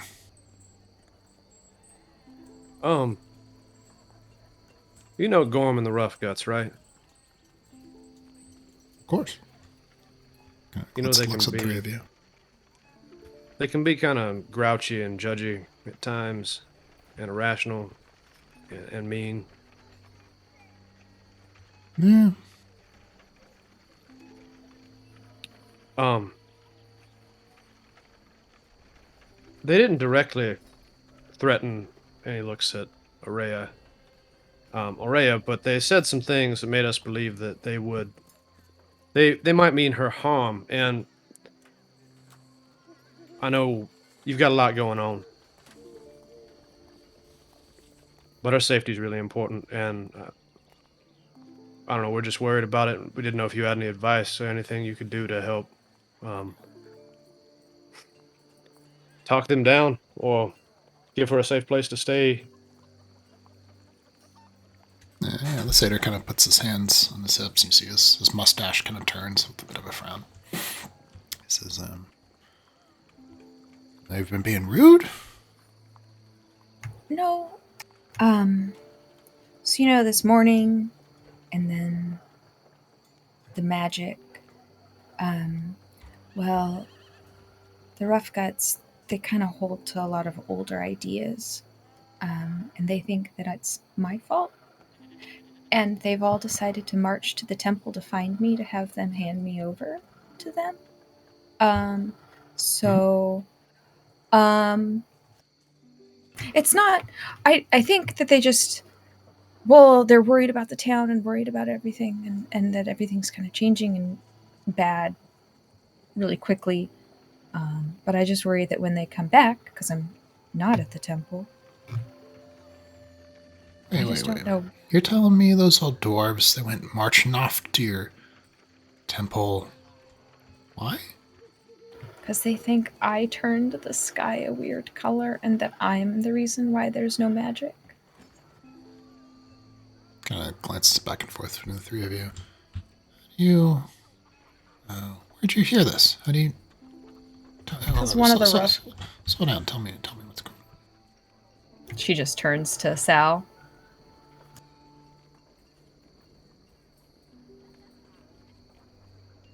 Gran told us, wanted to give us a heads up.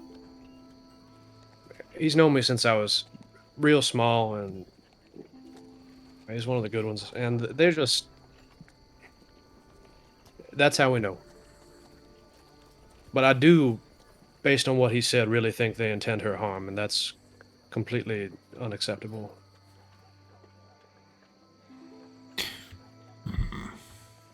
Now, hold on here. I need to make sure I understand what you're saying. You're telling me... Are they threatened Aurea here? They are on their way to the temple where she is from to demand they turn her over. They haven't threatened her directly, but that's about as indirect of a threat as I can imagine. I'm too scared to go back to my temple right now.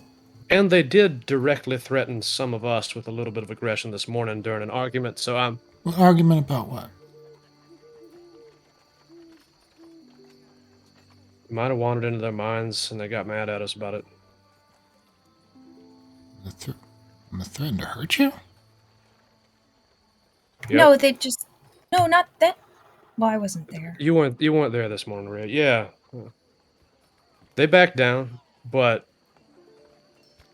what Gran said about them going to the temple to find Aurea, it doesn't feel the same as posturing, as threatening to give us a whooping. It feels like something else. Okay. I can definitely have a talk with them and see what's going on. You said one of them told you, and they're on their way to your temple right now. That's right. Okay. You told anyone else about this? No, sir. Okay. Tell you what, before we take things any farther, I'll go have a talk with them.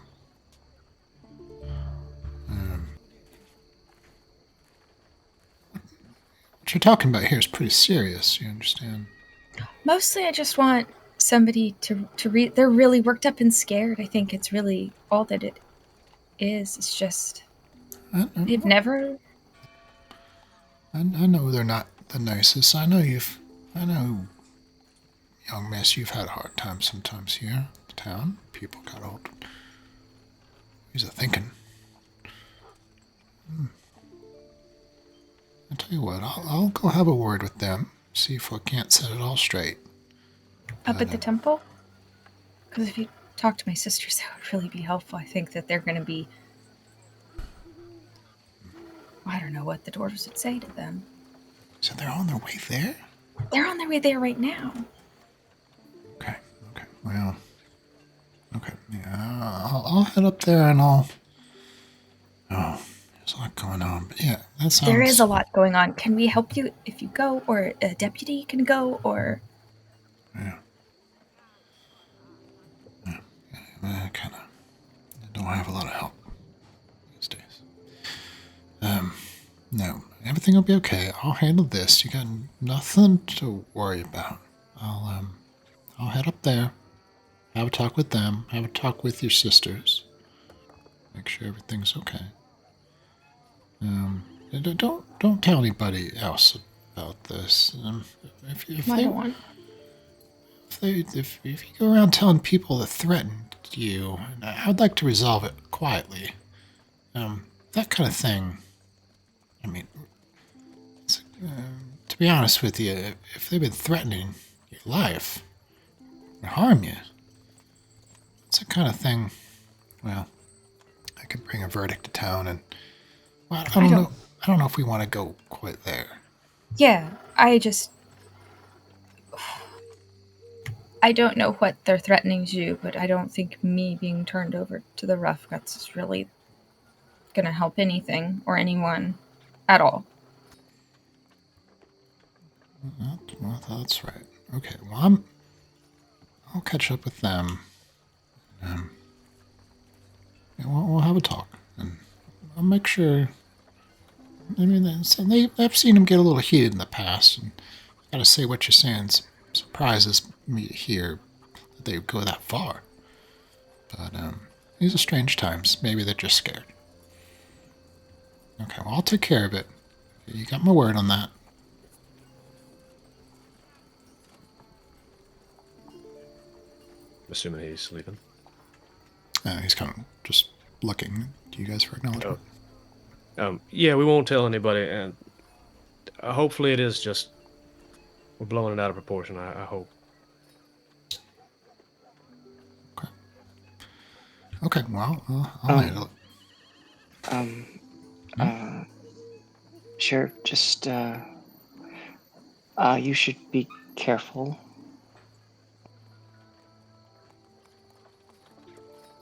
Be careful because of them? Yeah, I mean, you obviously know them better than, any of us, but, they seemed... We wouldn't, talk to you about this if we didn't think that it was kind of serious, and this morning when we had that argument, things kind of escalated pretty quick, and they started to get really aggressive. So just... Did they hurt any of you kids? No, sir. They did have some tools and some small knives that they kind of brandished. And it was like they were almost gonna fight. It was really close. So, they're just... Why don't you tell me more about what happened? You said you went into the mines and they got mad at you. Tell me everything that happened. Well, we found... Sal is trying to kick Ava's foot nonchalantly. Ow. We we found things there, like equipment that was in the mines that was theirs, and we didn't know whose it was, and so we took it, and then they wanted it back, and so we gave it back to them. But before we gave it back, things got heated. Yeah, he kind of glances down at Sal's foot, glances up at Sal, glances at Ava. See his posture shifts just a little bit. You see his mustache kind of twitches. He says, okay. No one's in trouble here. I just want to make sure I understand. You took something of theirs. They got mad at you. They wanted it back. You gave it back. But they're... Okay. I understand.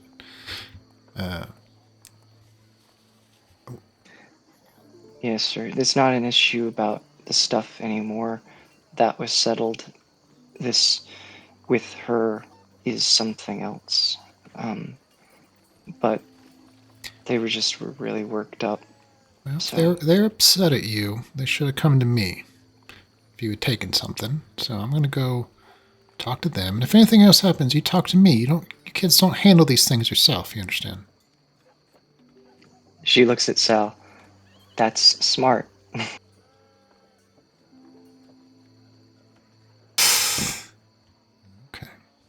Okay, well, everyone's safe right now. Right? Is that right? Yeah. Yep. Yes, sir. Okay. Yeah, you kids behave. I'm going to go... If you see that Casey boy around, you keep an eye on him. And I'm going to go have a word with the dwarves. Okay. Kind of pats you on the shoulder. It's off. As soon as he steps off, Sal deflates like a big old balloon. Not literally, but it looks like it. Thanks. I hated everything about that. What do you... Well, I just worry that if we bring up explaining the items, then that's another...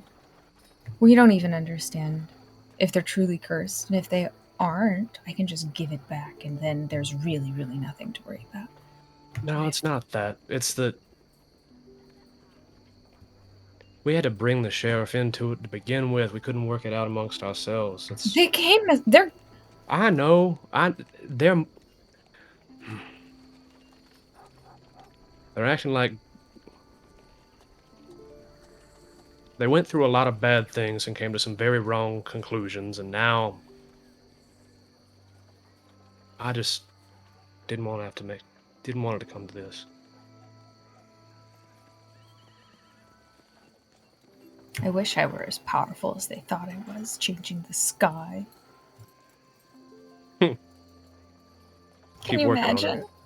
Yes, I just need to concentrate and wish really hard.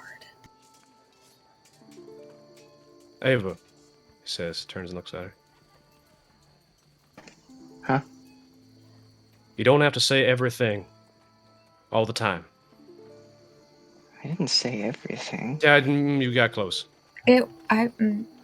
Just even trying to explain cursed items to the sheriff. Like, can you imagine he'll be like, you kids are making stuff up, just give them back all their stuff. Exactly. We had one simple problem we needed solved. Adding any extra complexities to it. You gave me heart palpitations.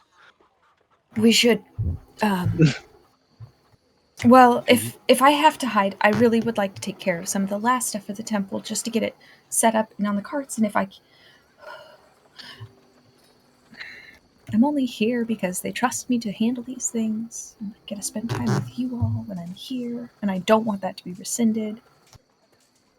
And we're going to help you handle it, starting right now. The Did sheriff what we're supposed to do. knows. The Yep. dwarves are out of town. All dwarf-shaped, angry people are out of town. Well, not all of them. But angry people that are All also the dwarf-shaped all the don't angry have to be people dwarves. out of town. Yeah, let's. And I promise, I'll hide if I have to. Okay, I promise, but it's just not today.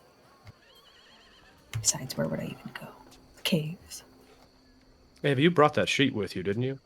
Just throw it over in case she gets suspicious. What? Oh, You didn't bring a sheet? I thought for certain that. You're right. I can go back and get it. I'm joking. He says he messes up her tiara a little bit. Oh, she fixes it. Yeah.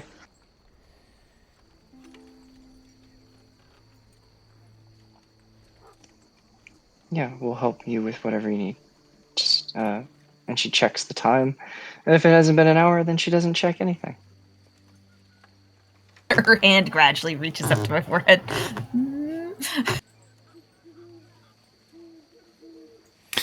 I feel fine. I feel fine.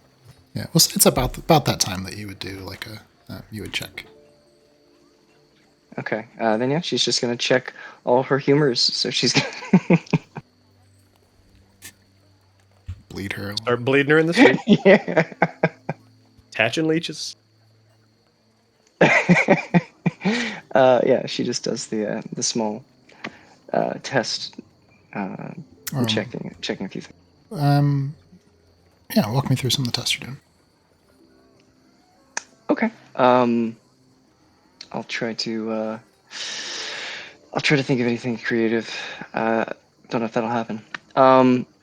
She does some very simple, basic things to sort of monitor things that would make sense, heart rate, and to see her skin, to the whether or not she's perspiring or her skin is hot to the touch, or any temperature change that would be there. While she's taking the temperature, also just sort of notices her breath, looks at her eyes, and things like that. And then, yeah, she's gonna have her do some smaller test where she like takes something that's the equivalent of litmus paper and has her stick it under her tongue, and then she like puts it into a small thing of liquid and like shakes it around to sort of see if her spit saliva has changed. Could be an indication of something. I don't know. I'll think of more of these tests. You are in the midst of running these tests.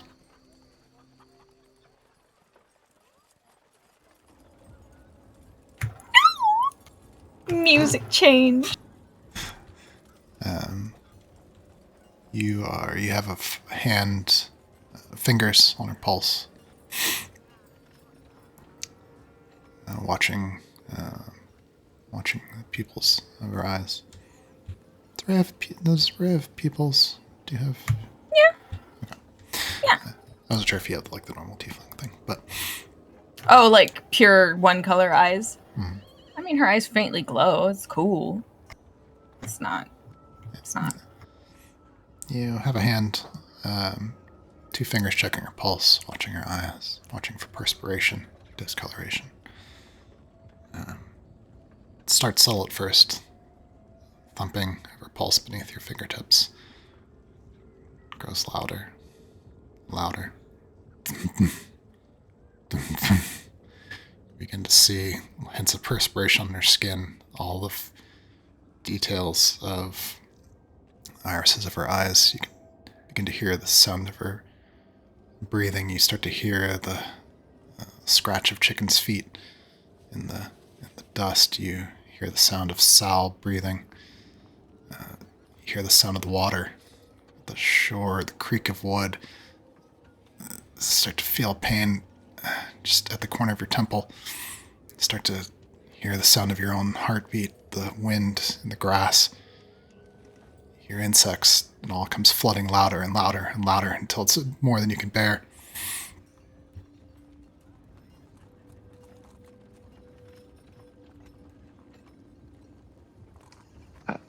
She, I guess she stops what she's doing, tries to plug her ears and close her eyes.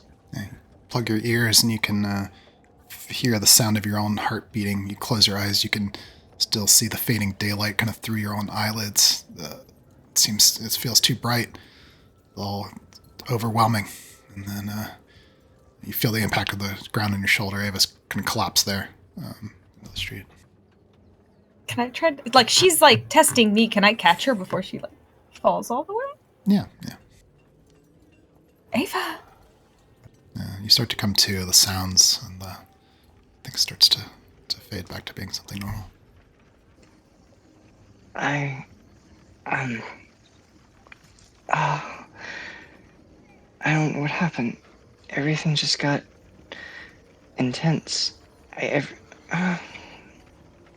She waits a second, trying to make sure.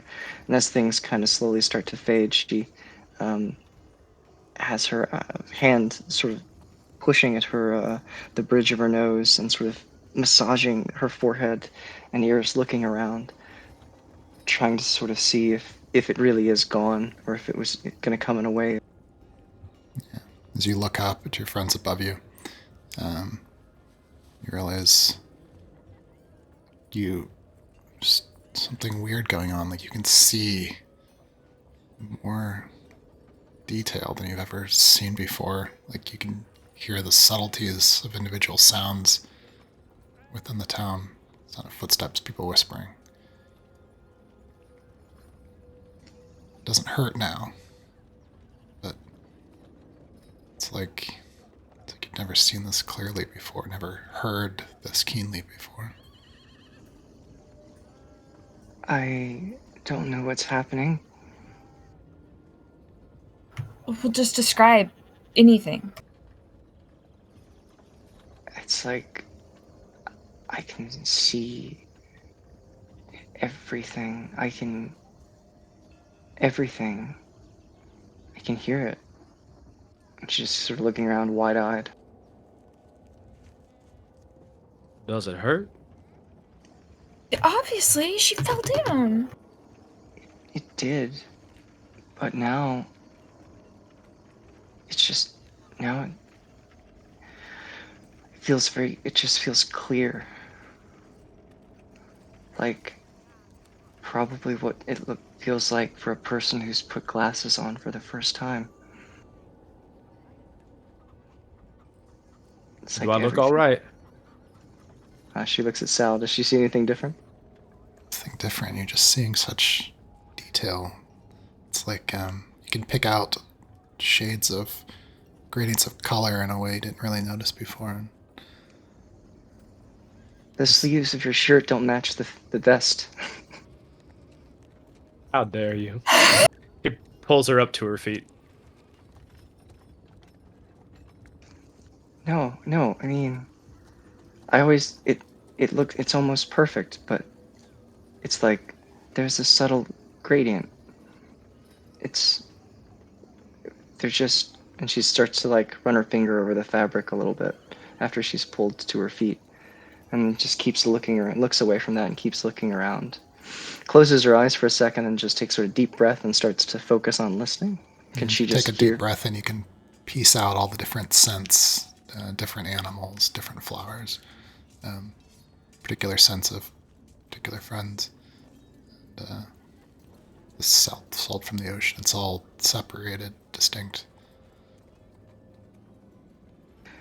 Yeah, all right. Sure. Does she hear the sounds of a chicken? You hear chickens, but you realize that. But no, that's not does the she sound hear of a blue laurel. A blue laurel chicken. It's a little different, isn't it? That's amazing. Okay, I'll take that. She stands in awe and looks around, opening her eyes once again to look around, and sort of takes in the sights and sounds of everything around her as if for the very first time, and not knowing entirely what's going on, but no longer quite afraid in this very moment, she's going to look around at the place that she has seen for so many days across so much of her life, and really try to capture this moment of experience, of seeing and feeling and experiencing the place as intensely as she ever has.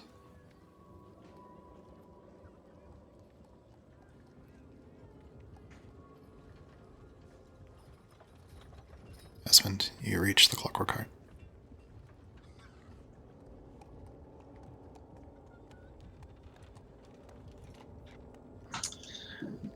Cool. Very cool. Walk inside. Are my folks there? Yeah, you can see them. There's tools spread across the front counter.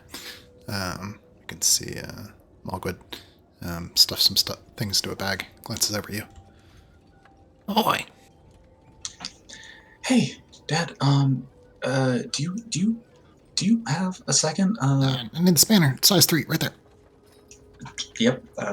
Pull it out and toss it over. Yeah. Hey. Do you have like a spare second, a couple minutes maybe to kind of go over something with me real fast? I can always make time for you. Come on. We got some repairs to do, but Yeah.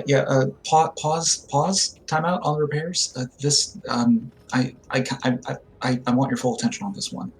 oh, hey Gwen, hey, what's to do? Talk. Like a kid talk.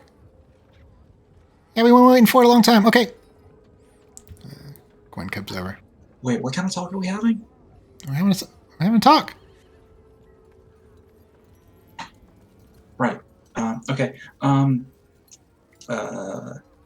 So Esmond pulls out the logbook from his pouch and he flips over to the most recent page where he has noted the details of the repair log to Gray, who is still at the back in the back of the workshop, just in stasis mode. Okay, so I was working on Gray last night, and I came across something that I feel like that we should all be aware of. The internal compass was off. That can happen. Tell me what it felt like. What it felt like? What do you mean? Well, you had feelings. Tell us about them.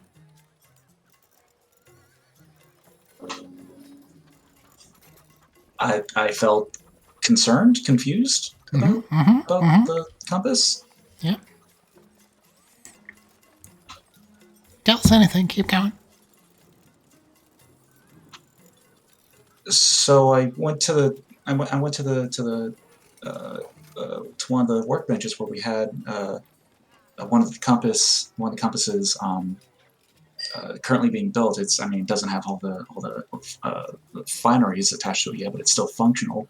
I see. And he pulls out from his bag. He first lays out the compass from the automaton from Gray, and then he lays out the one that he pulled from the workbench. So this one is from the automaton, right? And you can see that it's pointing off. It's not pointing north.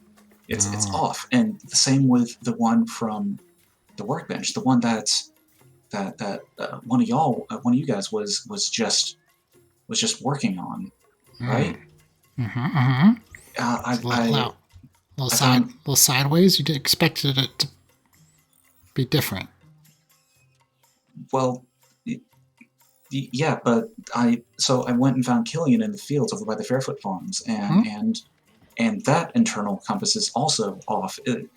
All the compasses are off, and they're pointing not north anymore. It's just off. That's okay. I mean, everyone's different. What do you mean everyone's different? They're machines that we build. We kind of glance at each other, look at you. Are you talking about actual compasses? I mean, the compasses in front of you? Yes, that I've laid out in front of you next to the logbook, listing out the series of repairs. It's not a metaphor. He's just talking about compasses. What metaphor? What are you guys? Deep blue. Deep blue purple. Gwen kind of pats Mulgood's shoulder and hops down and runs off. Mulgood says, okay, I can help. What's going on with the compasses? Exactly what I said! Okay.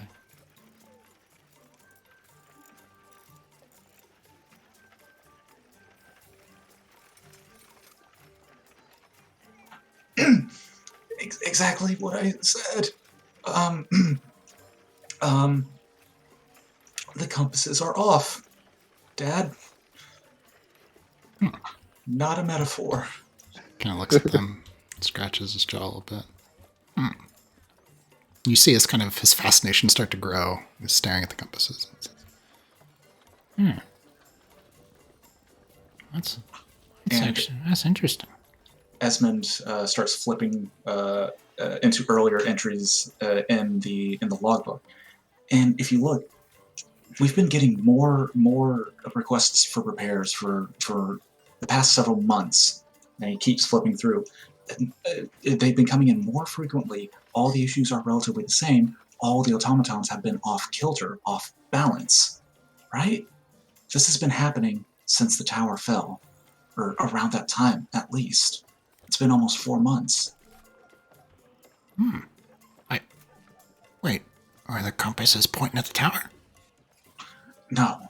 I've checked. The tower is directly north. They're pointing just off of the tower. Weirdly. Well, sometimes you put compasses close to each other. They can do weird stuff. If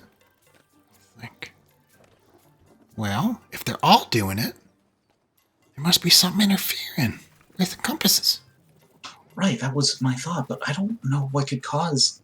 I mean, I would think that the tower would have been the cause if it's been if the timeline fits, but they're not. Let's follow them. No, it's across the sea. There's nothing to follow. Oh. Well, they just put in that direction. Maybe there's something closer. Maybe it's not real far away. It would have to be pretty close. Well, what could? I mean, you guys know these things better than I do. What could cause the compasses to be off kilter like this? Is it just something that incredibly strong, or just something that close? Well, it could be a lodestone. Maybe someone brought one into town and didn't tell us about it. I feel like a lodestone would have been noted to us. No, they're supposed to be. Maybe paperwork was lost. Let's follow it. Let's follow it to be fun. No, Dad, no. You guys should stay here. There are still lots of repairs to do, right? Lots of orders to fill out. Yeah, but fun. Well, I mean, I am really curious, but is this not something that should be immediately concerning? Should we not report this to the mayor or the sheriff, do you think? Well, not until we find out what it is. What if it's nothing? What's the sheriff gonna do? He's not smart. Okay, well come on, that's not fair, Dad. What? Just saying. Okay. You're not completely off mark, but it's still a little rude. Well, look, the whole town's gonna look to you to solve these kind of problems. No, not a lot of people gonna know how to do it. You gotta get to the bottom of it. What are they gonna do? People are dependent on you, son. You're important.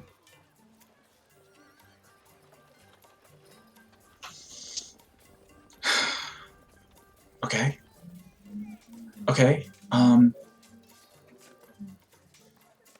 Do you want to close up shop early? Yeah. All right, let's do it.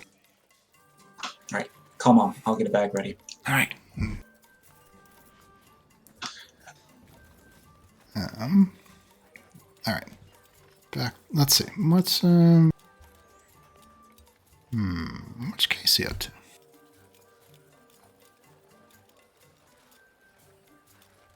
Is Casey around? Yeah.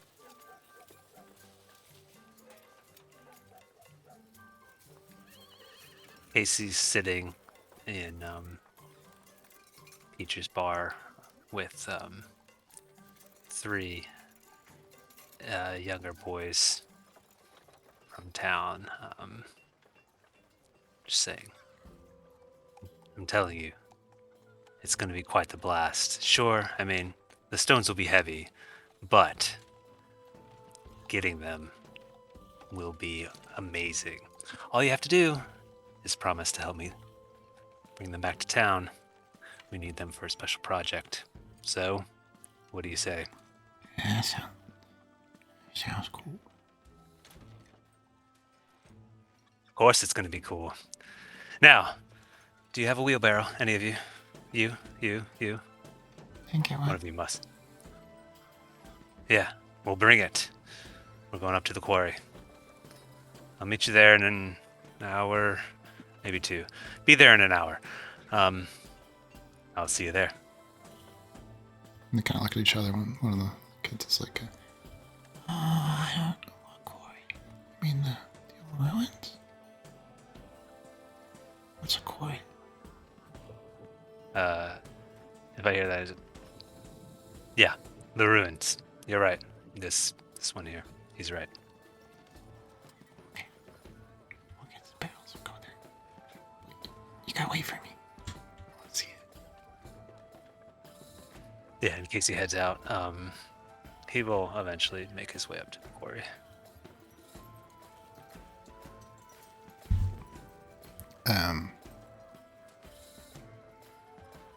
You going... Wait. You told the kids the old ruins. Yeah. There's not a quarry, I don't think.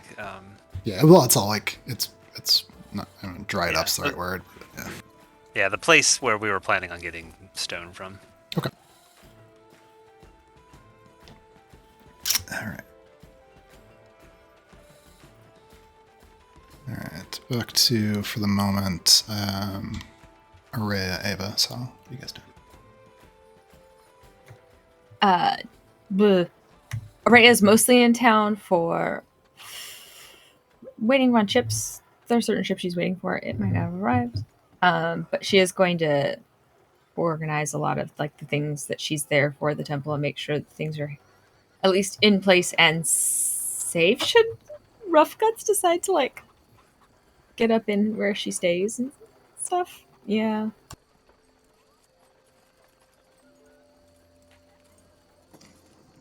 Yeah, Ava's just basically going to be following Araya around, and are the weird stuff still happening to her? It's no longer painful, but yeah. Okay, well, I guess she's making observations, and while she's not studying after she's done focusing on Araya, she should probably just trail behind Sal and Araya and just be looking around, and then occasionally just like in a brand new section of that notepad, maybe towards the back, just start sort of jotting down a few notes, just sort of keeping track of the weird thing that she's experiencing. That's good. And Sal, what are you up to? Mostly just chatting with Araya as they walk. So we're waiting on what from the ships again, and then we need to go do this, and what else? Well,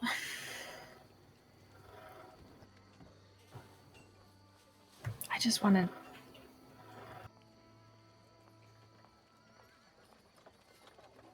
You stopped pressing talk.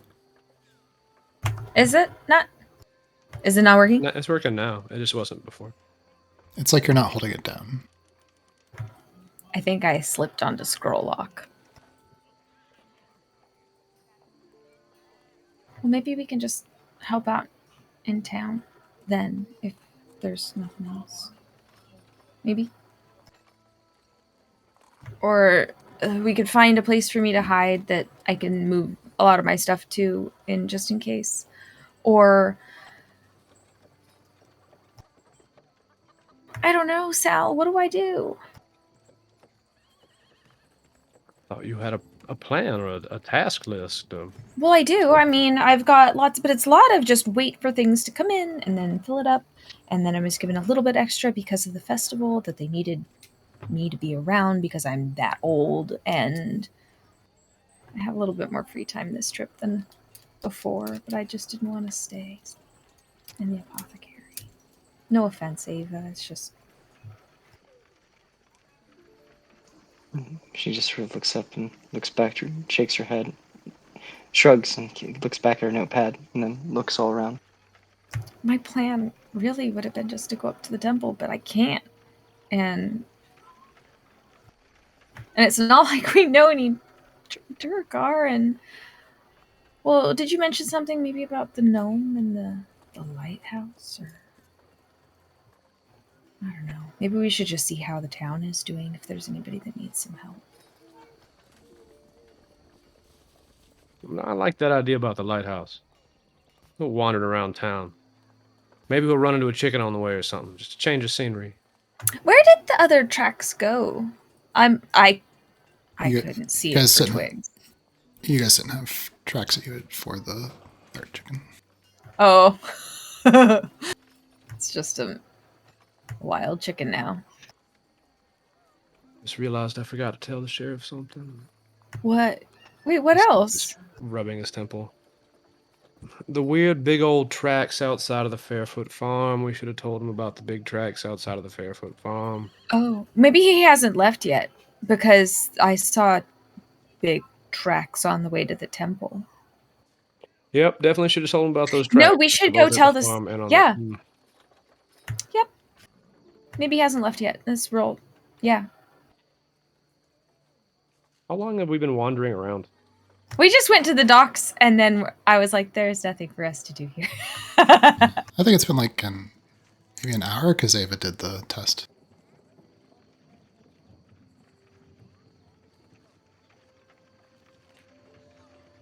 All right, we're running after him. Yes. Okay. Yes. He's going to think we're crazy. Okay, so the three of you get taken off after the sheriff? Yes. What's the worst that could happen? Forewarned is forearmed. All right, meanwhile.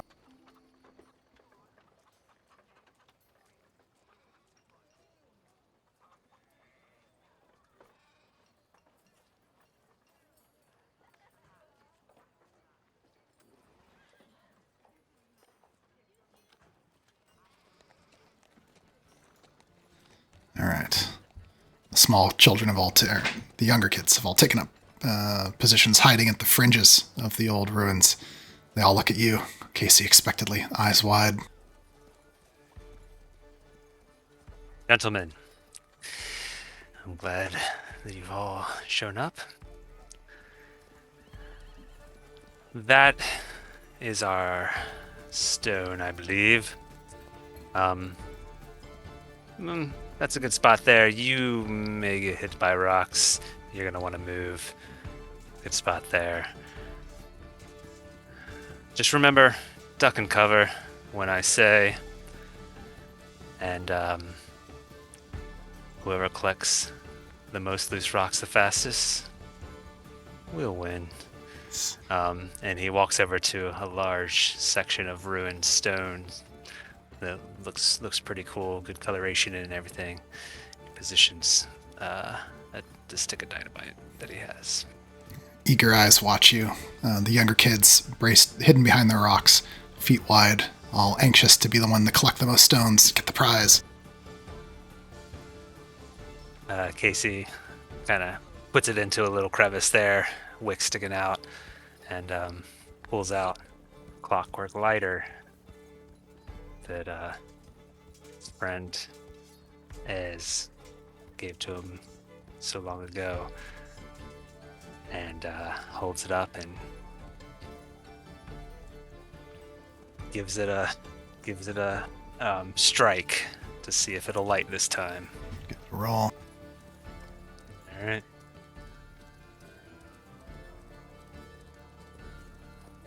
Ooh, golden flame. All right. And he holds it down to the wick until the sparks. The fuse starts to go. He turns and runs away, jumping over one of the walls. All right, give me a test of how quickly Casey can run. He moves quick. He's a quick one. I can't remember if that's what I said I was best at or just good at, the hardcore stuff. It's up to you. I can't remember. I may have said I was best at it, but I'll just do good at it. I think you said best. Did I? Okay. I think yeah. so. All right. Ooh, that's an 11 plus 6, 17 total. You go running, wind whipping past you. You leap over an old ancient fallen pillar covered in moss. Get on the other side. Wait just another second.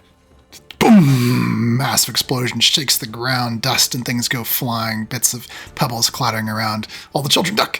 This thing, and then you hear there's a moment, a beat, and then you hear the joyful cries as the kids jump over the pillars and go running. They start picking up pieces of fresh stone. Go, go, go! Go, men! And swarms of children. He jumps up onto the fallen pillar, and throws his hands out. His cloak flies back in the wind, and kind of just observes the smoke and debris as the kids run into it, grabbing up stones. And you stand there, glorious, upon the top of the fallen pillar. Smoke all around you. You see the silhouettes of children running around, grabbing pieces of stones. One of the kids got the largest piece. You can see another one with a big armful of several of them. And others are shoving them in their pockets. You see, all of a sudden, knowing that the competition's fierce, they begin running all toward you. I'm going to roll for each of the kids to see how they do. Oh, definitely. It's, let's name him, Timmel. Sprinting towards you. But one of the others, the smaller little girls, she trips, falls, all her stones tumble onto the ground. Timmel reaches you first, sliding on his knees ahead of the others. Handfuls of rock offered up toward you. I did it! He leans down to the little one that came up to him and he's like, "What is your name?" She looks up to you. Oh, I'm Sarah Beth. I didn't mean to drop it all. We are not defined by our failure. Stand up. Yeah, you see her, she puts a hand against the ground, pushes, the little arm shaking, body trembling. She manages to get up halfway to her feet, starts to sway. Let's see how well she does.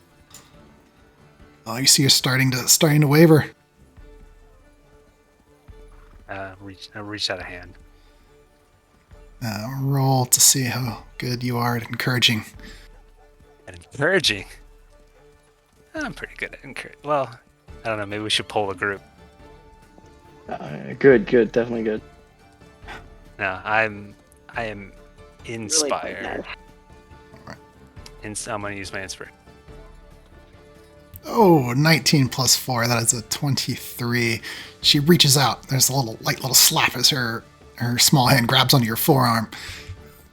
She hauls herself up. You see a gleam in her eyes.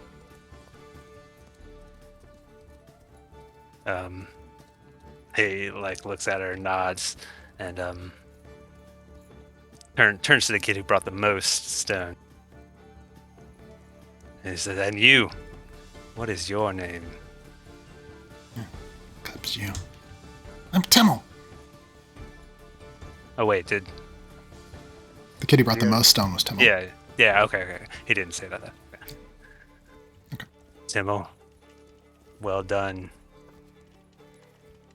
But you can also do better. Looks at you, nods. It's Load them up. We're bringing these back to town. It's only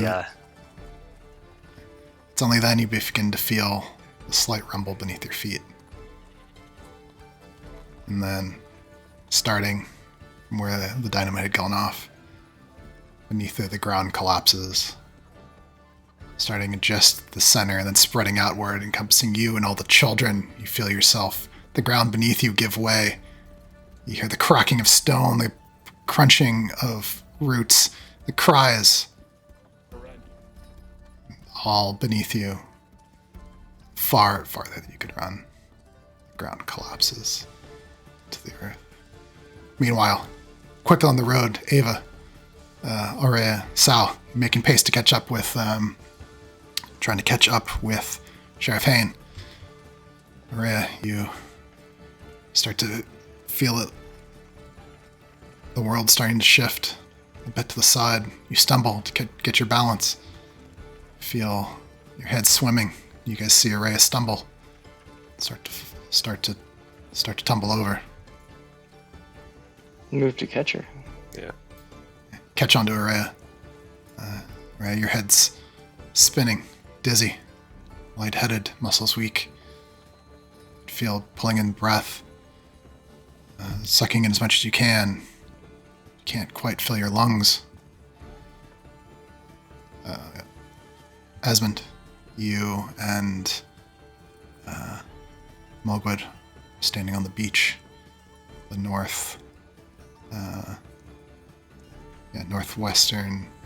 northeastern edge of town.